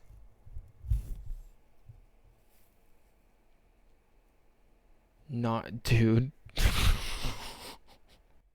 And I see an unending string of foreign policy disasters that have impoverished and hurt our country. Unending string. Unending string. They would include Afghanistan, Iraq, Libya, Syria, and our inability to stop the Houthis, by the way, in Yemen, which exposes us as weak, and I grieve over that. So these are failures. You helped preside over some of them as a member of the Senate. What failures, foreign policy failures, have I presided over? Well, we were unable to beat Russia in the war that you supported against Russia. You've been spending the last 3 years telling us that Vladimir Putin is evil and we're going to beat him with other people's children, and 1 million of those kids are now dead. You've never apologized for that. That was a full failure. By the way, look, the level of number of falsehoods you lay out just in one statement are rather You haven't supported stunning. the war against Russia? Are rather stunning. So the war against Russia was caused, which I have explained in great detail, by Joe Biden's weakness. But you supported the war. If you want to talk, we can talk Russia and Ukraine. I'm happy to talk about it. Do you think that's been a success? No, it's been an absolute disaster. Okay, but you supported it. Shouldn't you apologize? No, you should apologize. I'm not going to engage in the demanding of apologies. So I'm like, that's my point. Is all these failures and no one ever says I'm sorry. Matter, or do you just throw out if you want to talk, we can talk. Okay, I do. I want to know why that seems like a true disaster for the United States. You have supported it. Do you believe Joe Biden's weakness caused the war in Ukraine? I think Joe Biden's aggression caused it. His aggression? What aggression? He demanded that Ukraine join NATO. How does that help the United States? It is a terrible idea, and I have vigorously opposed Ukraine joining NATO. Okay, so that's what caused the war. No, it's not. Okay. All right. Do you want to know what caused the war? Look, you do the dismissive. You're not actually interested in facts. You're like, okay. Okay, tell me. It seems super obvious. You're absolutely right. And I'm sorry. That is a tick of mine that is wrong. And I mean this with sincerity. I'm sorry to do that to you. I just think it seems so obvious that sending Kamala Harris to the NATO Security Conference to say you're going to join NATO is what triggered the invasion days later. Okay, so can I, this will take a few minutes to lay out because it's complicated, but I think the facts matter. I think two things caused the war in Ukraine. Number one, I think Biden's incredible weakness and the disastrous withdrawal from Afghanistan. Now, I believe we need to leave Afghanistan, but not with the incompetence that led to 13 servicemen and women being murdered by terrorists there. The way Biden did that was disastrous, and I think our enemies looked to the commander-in-chief and said, this president is weak. And when that withdrawal was so disastrous, I said publicly at the time, the chances of Putin invading Ukraine have just risen tenfold. Right. But secondly, and this is critically important. Well, I agree, that was awful, the withdrawal. And it was a major cause of our enemies all said, hey, this president is weak. And so it invited, and by the way, look, I despise war, and I think weakness and isolationism produces war because it invites aggression from our bad guys. It's why I agree with Ronald Reagan's peace through strength. The best way you avoid war is being strong enough that your enemies don't want to mess with you. But let's get back to Ukraine and Russia.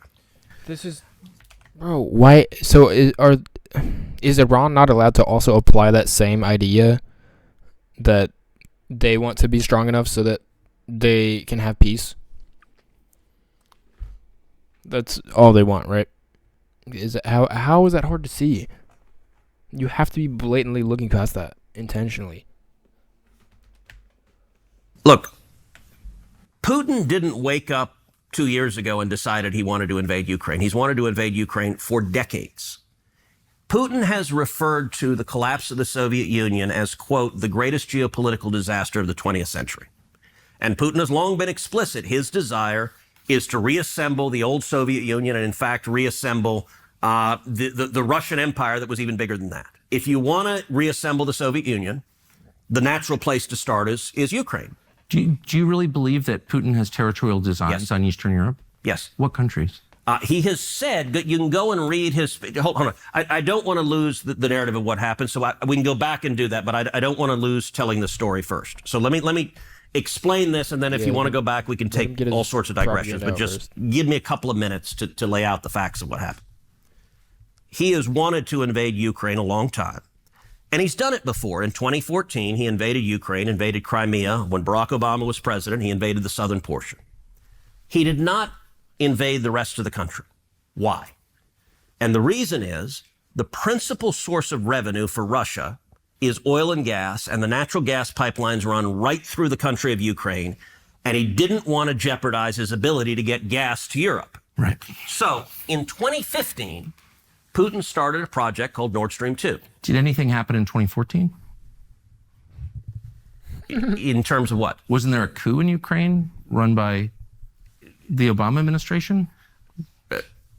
Let me finish telling. I told you we'll take lots of digressions in a second. Let me finish telling the narrative. We're not talking about that. 2015, Putin began building Nord Stream 2. Nord Stream 2 is an undersea pipeline that runs from Russia to Germany. The entire purpose of Nord Stream 2 is when it was completed and turned on, it would let Russia circumvent Ukraine and get its gas straight to Europe.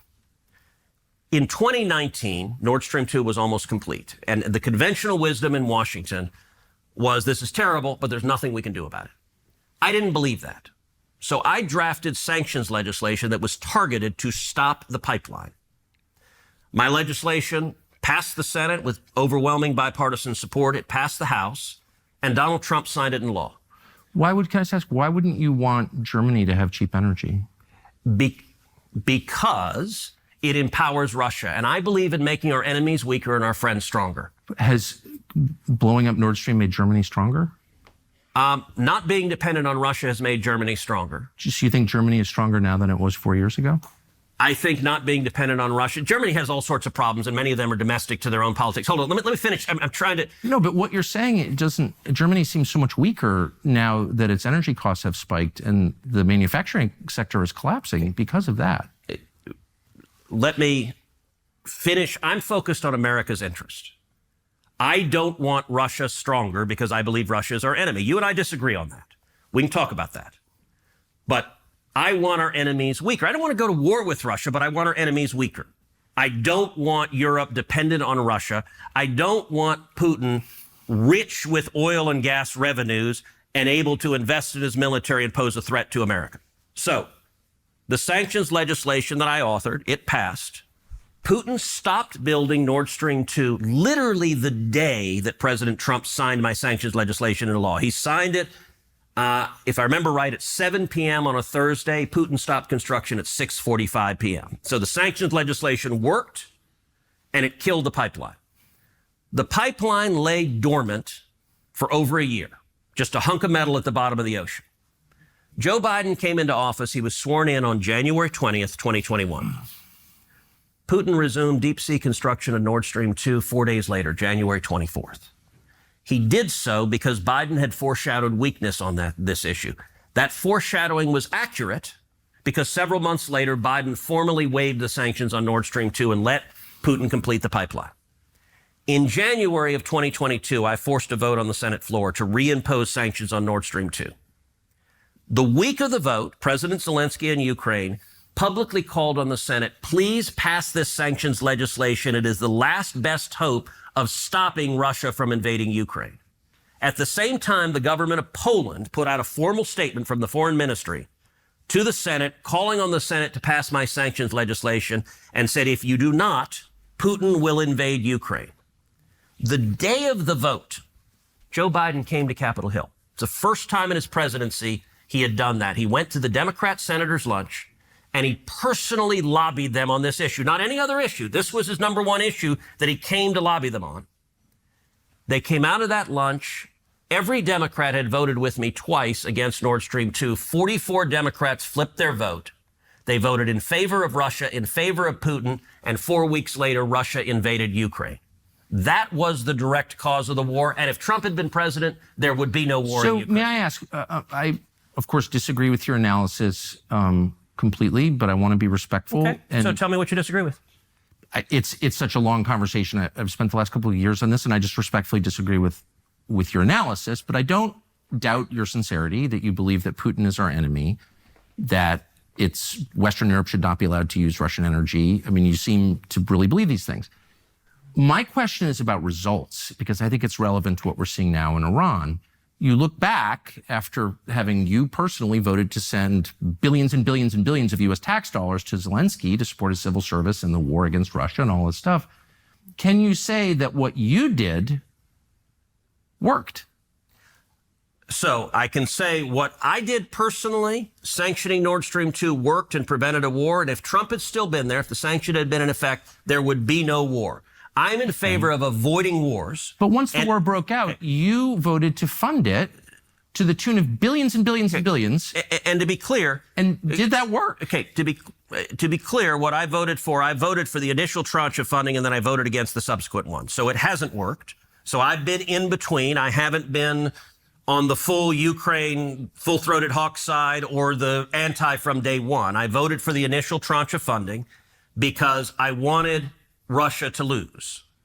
I think the Biden administration administered it in a horrible way. I think they wasted a ton of money. And I think what they did was actually incoherent because they were funding both sides of the war. I was very vocal and among other things, flooding $100 million to Iran, which was used, among other things, to help the nuclear program, but also to make drones that Russia used to fight. So here's my concern. I'm not going to defend the Biden administration.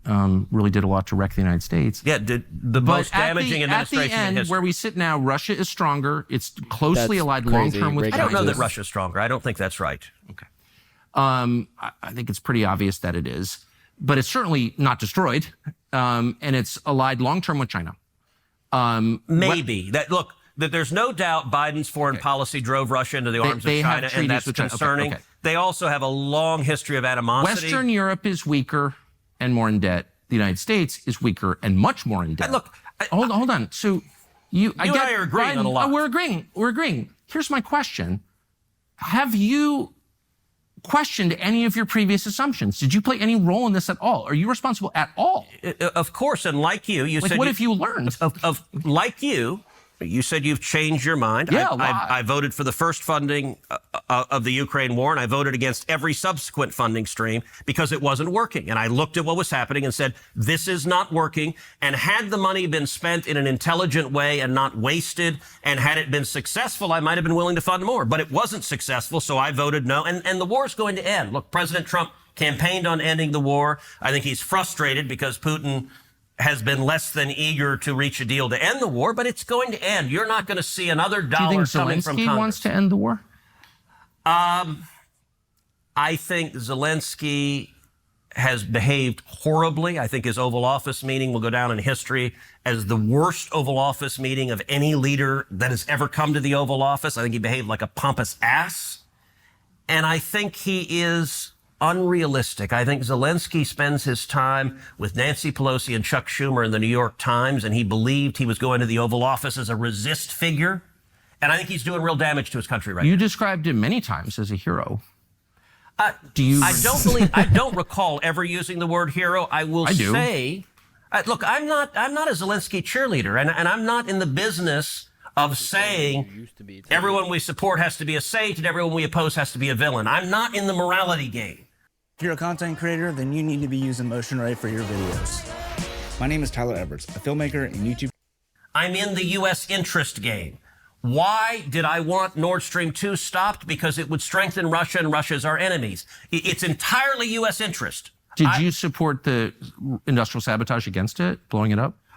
So I think you believe America did that. Is that right? Of course. Okay, I think the chances of that are zero. You think Russia did it? No, I think Ukraine did it. Okay, so I don't know. So I don't know who did it. In terms of the theories that have been put out there, the idea that Russia blew up their own pipeline never made any sense to me at all. That just, I can't even articulate why they would do that. The idea that Biden did that, look, I could see it being in U.S. interest to do that, to blow up Nord Stream 2. I just think Biden was too weak. I don't believe Joe Biden. But are you in? I guess you in. So that leaves the Norwegians, the Ukrainians, NATO, whatever. Look, that leads me to.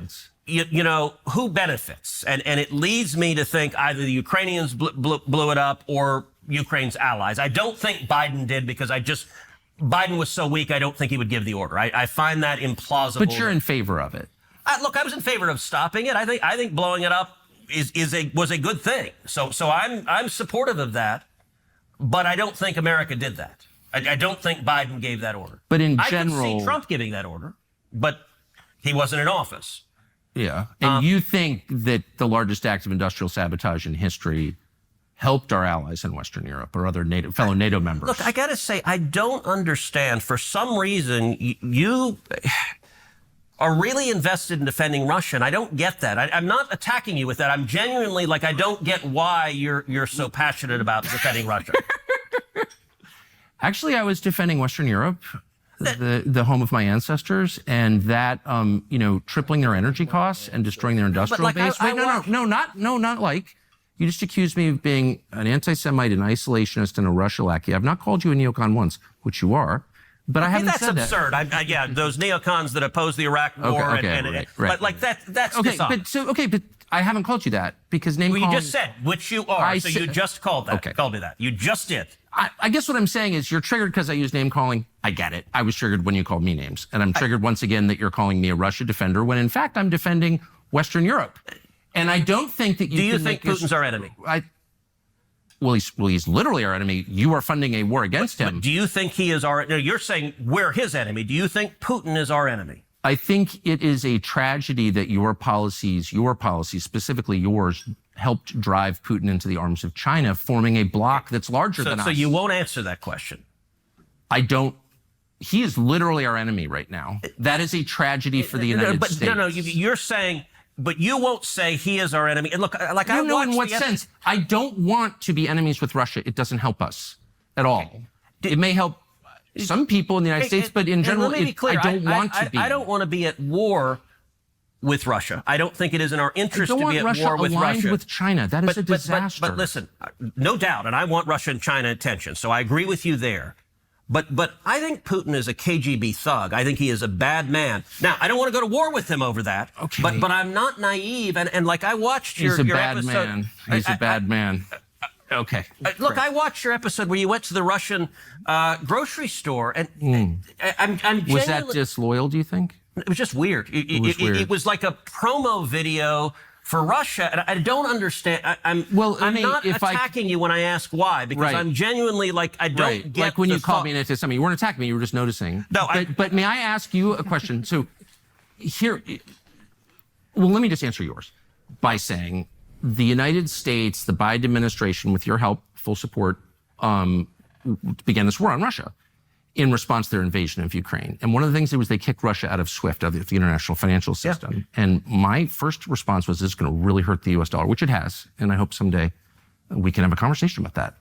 It's really, really hurt the one thing that we needed, which was to retain dollar supremacy. So I was interested in the economic condition. By the way, that's a reasonable point and a serious conversation. I'm to be aware. had. I'm aware. And but I can agree with you. No, but I was accused of being. I think it's weird that you went to a Russian grocery store and said it was prosperous. No, my point is it looked like a commercial. It looked like a commercial. Isn't this wonderful? No, it was an argument against the efficacy of sanctions. Sanctions against Russia, which you casually and enthusiastically imposed, scoring a little moral victory every time, had no material effect that helped the United States. Russia is backstopped by China, and I recommend that you go there and see it. It is way nicer than Washington, D.C. Way nicer. To me, that's a tragedy. I was horrified and angry at my leaders, including you. It's like, I want to live in a country that's nice, with low food costs and no homeless people. All right, I don't understand why that's too much to ask. So do Instead, I get worse with Iran. No, I just want lower food costs. Okay. How's that?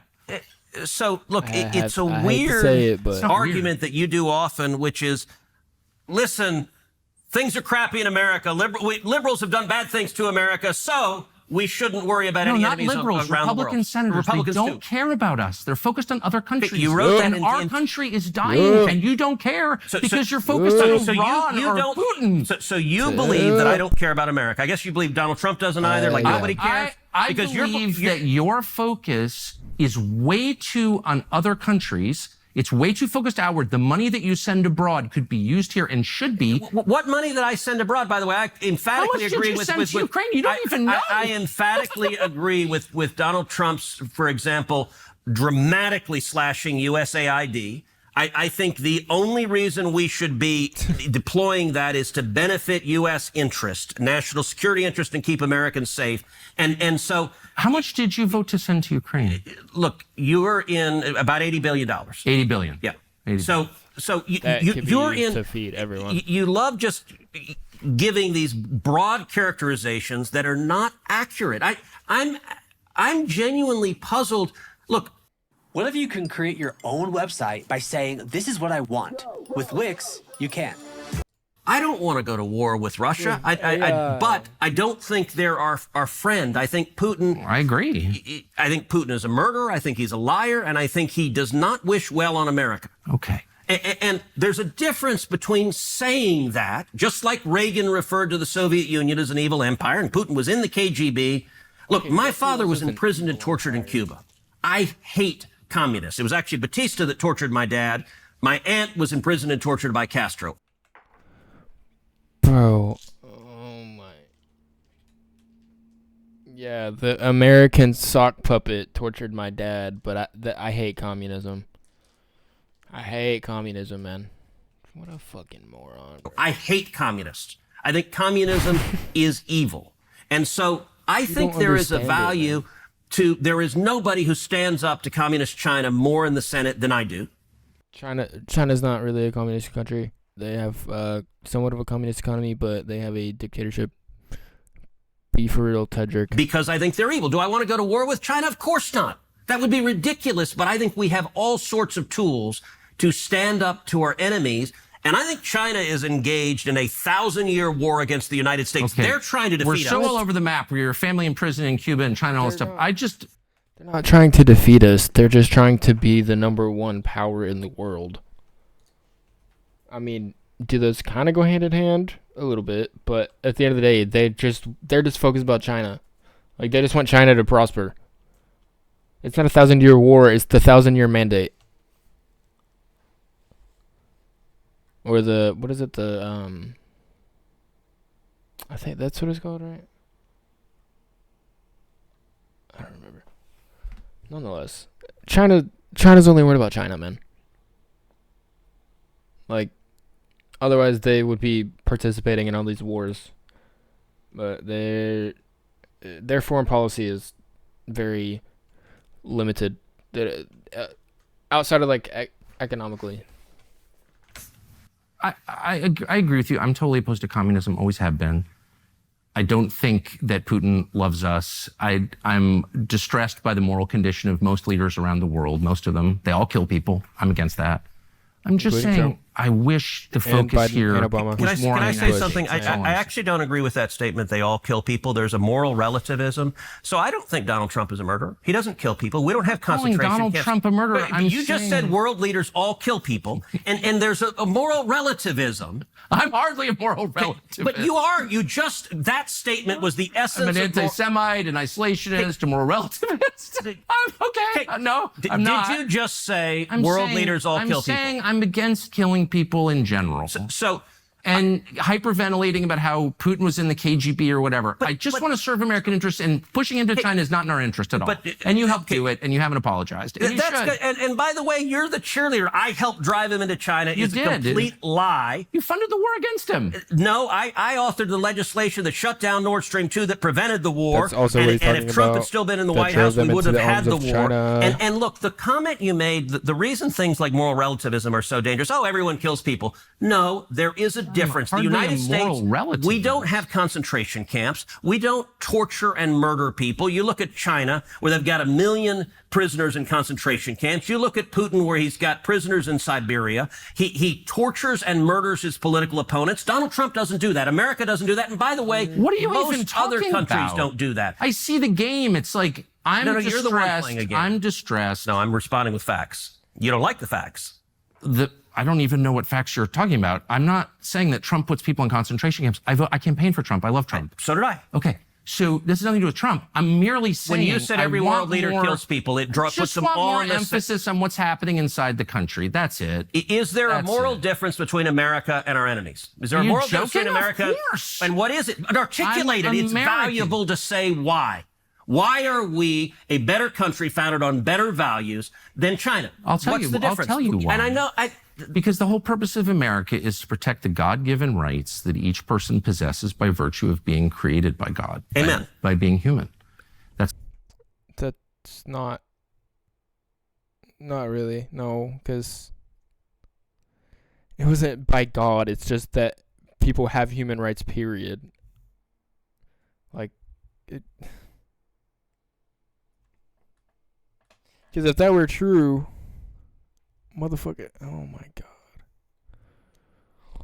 These people are so stupid. That's the point of our founding documents. And no other country articulates that in the way that we do. And that's what I love about America. My family's been here a long time. I'm never leaving. So I really love the country. Despite going to a Russian grocery store, despite asking you questions about AIPAC, I love America is the truth. And I love Trump. So, but I just want more emphasis on America. That's it. I emphatically agree with America first. I think Donald Trump does as well. And So, I think his foreign policy has been less words, vigorously more protecting actions, that. And I Kendrick. agree with the president. Good. Well, I appreciate your taking all this time. Sure. And I know you didn't mean it. When you call me those names. Thank you, Senator.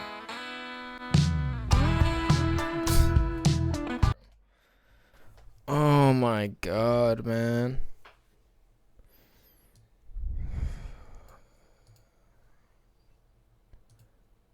I don't even know. Like, I just can't think of a time Ted Cruz has been for the people of Texas. So, like, there's nothing for him to say about, like, what he's done. Because literally, I mean, Tucker's right, like, to an extent. I mean, I think there can be some, like, basis in what he was talking about with the sanctions of, like, stopping Russia from invading Ukraine. That could be, what's it called? That could be a valid reason for putting sanctions on the pipeline, but at the same time, putting sanctions on the pipeline did drive Russia into China's arms, and Ted Cruz did not think about that. But, yeah, I mean, I don't know. I think it's insane that Ted Cruz did not once, he did not cede anything, even though he was completely, like, I won't lie, Tucker had him in a box the whole time. Tucker Carlson's still a right-wing nut, but he's like, he has at least got his feet on solid moral ground and, like, ideological grounds. He at least knows what he believes in. Ted Cruz is just, funded and lobbied. Yeah, I'm gonna grab that. That was a long haul, man. But what? Close 60 stores. Got it.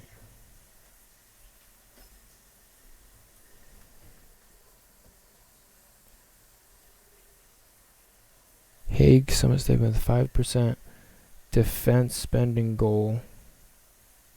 Heightened threat environment in U.S. after Iran strikes. Heightened threat environment? Oh my god, man. We're in a heightened threat environment right now.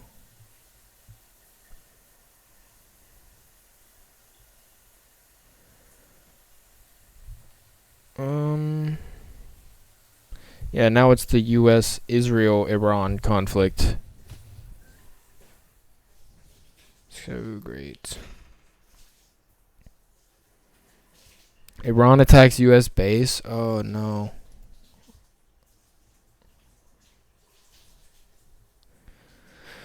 The Al Udeid Air Base in Qatar, well, air defense systems was activated in Ain al-Assad Air Base in Iraq. Explosions were heard over Doha shortly after Qatar shut down its airspace.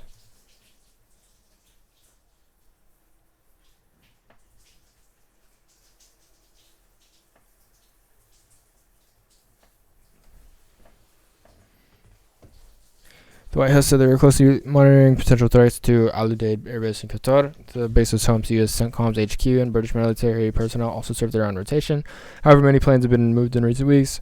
Satellite imagery shows it comes after Iran's armed forces threatened on Monday to inflict serious, unpredictable consequences on the U.S. after it carried out heavy strikes on 3 nuclear sites.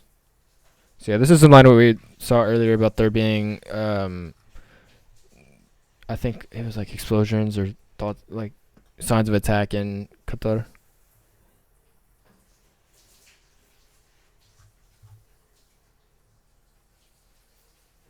Telegraph. Yes. Yeah.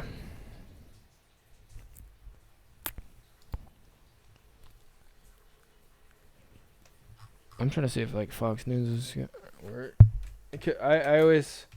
I don't know why. It's just interesting to see because of course Fox News is gonna cover.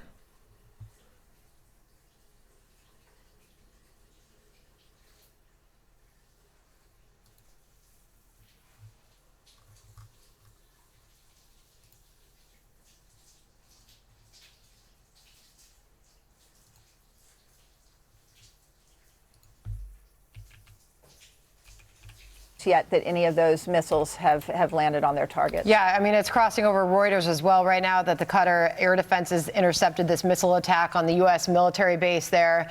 Also crossing UAE airspace is currently closed based on flight paths and air traffic control audio that is coming in via flight radar. So a lot happening. And as this is happening, Jen, I should note that the security meeting at the White House in the Oval Office with President Trump was set to begin at just a few moments ago. We expect that meeting is probably happening right now. Do you expect anything to emerge from that, or do you think this will still be obviously a top secret, quiet meeting that we will not hear what comes from that in the coming minutes? Well, it's hard to say at this point. It's clear the timing of that meeting. It may be no coincidence. Again, the intelligence picture was pretty clear earlier today amongst those that I was speaking to, both in the region as well as in Washington. And the U.S. military knew that the Iranians would respond. And so it is no surprise to the U.S. military or the commanders at U.S. Central Command and elsewhere that this was going to be the Iranian response. Now it's just a question I'm Amy, and this is my son's. To what degree? How many rounds is this going to be? Is this a one? They're firing off. It appears at this moment, given the air defense sirens that have gone off and the warnings at multiple places in across 4 or 5 countries where the U.S. is based, Is this one round? Is it multiple? Will they be able to get off more missiles, or is this a show of force, a symbolic firing of missiles that the U.S. anticipated, that is for the Iranian leadership to show that they are still in control, still in power, that the Iranian regime is not on the verge of falling? That is really the concern, I think, for the Iranian regime tonight. They need to show that their own people, this is for domestic consumption as much as anything, to show that they are not on the verge of collapse following that very significant U.S. airstrike on their 3 top nuclear facilities this weekend. All right, so let's take a look at this attack. 6 ballistic missiles, as we understand it, at this point. When you take a look back at Iran's response to the takeout of Qasem Soleimani, they fired 22 missiles in total. 17 of those were targeted a show of force, a symbolic. Iran just fired 6, and this attack was much bigger than taking out a single person. And the fact that the ballistic missile attacks against Israel seem to be coming either in 1s or 2s or very small groups, is that a suggestion that Iran's ability to counterattack is greatly diminished? Well, it's certainly diminished in terms of the longer range ballistic missiles that could hit Israel. We've seen Israel take out many of those longer range mobile missile launchers. They say that they've taken out up to 2/3 of those launchers. But again, it only takes one ballistic missile to get through. And again, the Iranians have thousands of shorter range missiles, and all it takes, it's a much shorter flight to Qatar and to the UAE and to the Gulf states where the U.S. is based. And then, of course, the Iranians have many other weapons in their arsenal. They have anti-ship missiles. They have the ability to mine the Strait of Hormuz. I'm told that that would probably be their last option, but if the regime really felt that it was threatened, but it would be very significant because it would disrupt all those the shipping lanes, and it would take, I'm told, about a week for the U.S. Navy to demine if they were to actually lay the mines in the Strait of Hormuz. But all of these things are on the table. I think you could be seeing short-range missiles fired from barges in the Persian Gulf. That certainly is part of the Iranian playbook.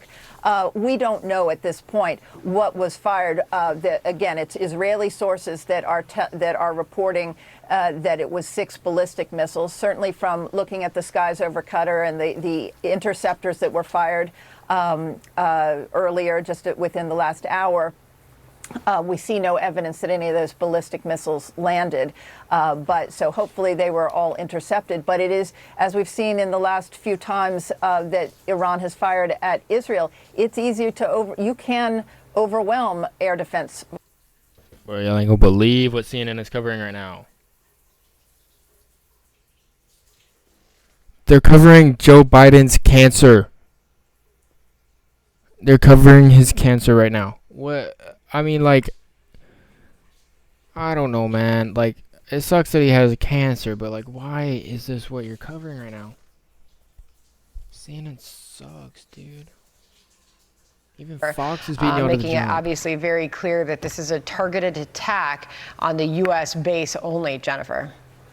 Well, that suggests to me, and again, if the Israeli intelligence is correct and it's 6 ballistic missiles, those ballistic missiles would be GPS guided and they would know where the U.S. air base is, Al Udeid. That does confirm, I think someone said like last week, that Iran doesn't have laser guided missiles, they have GPS guided missiles. Because of their close relationship and so the important mediating role that Qatar has played between Iran, its proxies, Hamas, Hezbollah, and others with Israel and the United States. So I would not expect for a willy-nilly raining of missiles down on the people of Qatar or the Qataris themselves. But the U.S. has a very large air base there, about 40 miles outside of Doha. That is well known. And then there's the U.S. Embassy, and the U.S. Embassy staff were told earlier today and just moments ago to shelter in place. So clearly the belief that the U.S. targets in Qatar were likely the target of this alleged Iranian strike. All right, Jan, stand by with this. Sandra, this is kind of interesting. Iran's top security body says the armed forces used the same number of bombs against Al Udeid that the U.S. had used in attacking Iran's nuclear facilities. So that would be a count of 14. We only heard about 6 being shot off. But the fact that it says that it used the same number of bombs, that might be an indication that this is it in terms of the response. It's a fair point. If they're going tit for tat, maybe they go 14 for 14 or 6 for 6 or however many the Iranians thought. But in terms of what you said about Iran saying this is not an attack against our brothers in Qatar, the Qataris are not buying it, condemning this attack from Iran. So yeah, and crossing just difference now, of opinion there. Qatar's defense ministry just put out that it is ready to deal with any danger. Almost at the same time that we heard from the Iranians that they are not targeting their Qatari neighbors. Also saying no casualties in the attack on the U.S. military base either. So it would seem that maybe, and we hope fortunately, none of the missiles actually hit the ground. Let's now switch to Israel. Go to our chief foreign correspondent, Trey Yanks. He's live in Tel Aviv with the latest, not only from Israel, but what do you make of the fact that this appeared to be a pretty limited Look at this response, fucking Trey? clown. Yeah, John, good afternoon. We're getting more information from regional sources right now on this Iranian attack targeting the Al Udeid air base just outside of Doha, Qatar. The latest information that we have, according to the Qatari Foreign Ministry, they say these missiles were intercepted over the Qatari capital of Doha. They say there are no injuries on the ground, and the Qataris are condemning this attack launched by Iran. This is significant, but not unexpected. The distance between Qatar and Iran is just over 100 nautical miles, and this is a large base, the largest American base in the region, and it had largely been evacuated, according to one source that we spoke with before this attack took place. The Americans understood that Qatar, Kuwait, and Bahrain could be on the top target list for the Iranians in any sort of response following those strikes that were ordered by President Trump to go after Iranian nuclear facilities over the weekend. We're working to get some confirmation about reports that American bases in Iraq may have been targeted. But again, the information that we have about the Gulf is significant. There are air defense systems in Qatar, both the THAAD Iranian armed forces say attack started in joint operation between Army and Revolutionary Guards. So yeah, this is the Army actually stepping up for the first time, I believe. It looks like, if not all, but the because majority the attacks against of Israel these have been incoming mainly the missiles were Revolutionary shot down Guards. overhead. I In believe I terms could be of mistaken, what but led I up think to that's this, the we know case. earlier today the U.S. Embassy in Doha sent out an alert to American citizens in Qatar to shelter in place. Shortly after that, the airspace over this country was closed. You could see on flight radar maps. Okay.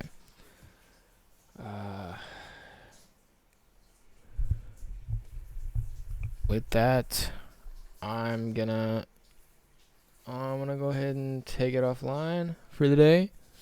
Good stream, nice long 3.5 hours. Had a good time watching that video. Hopefully anyone new in chat, thanks for popping in. Drop a follow, come hang out.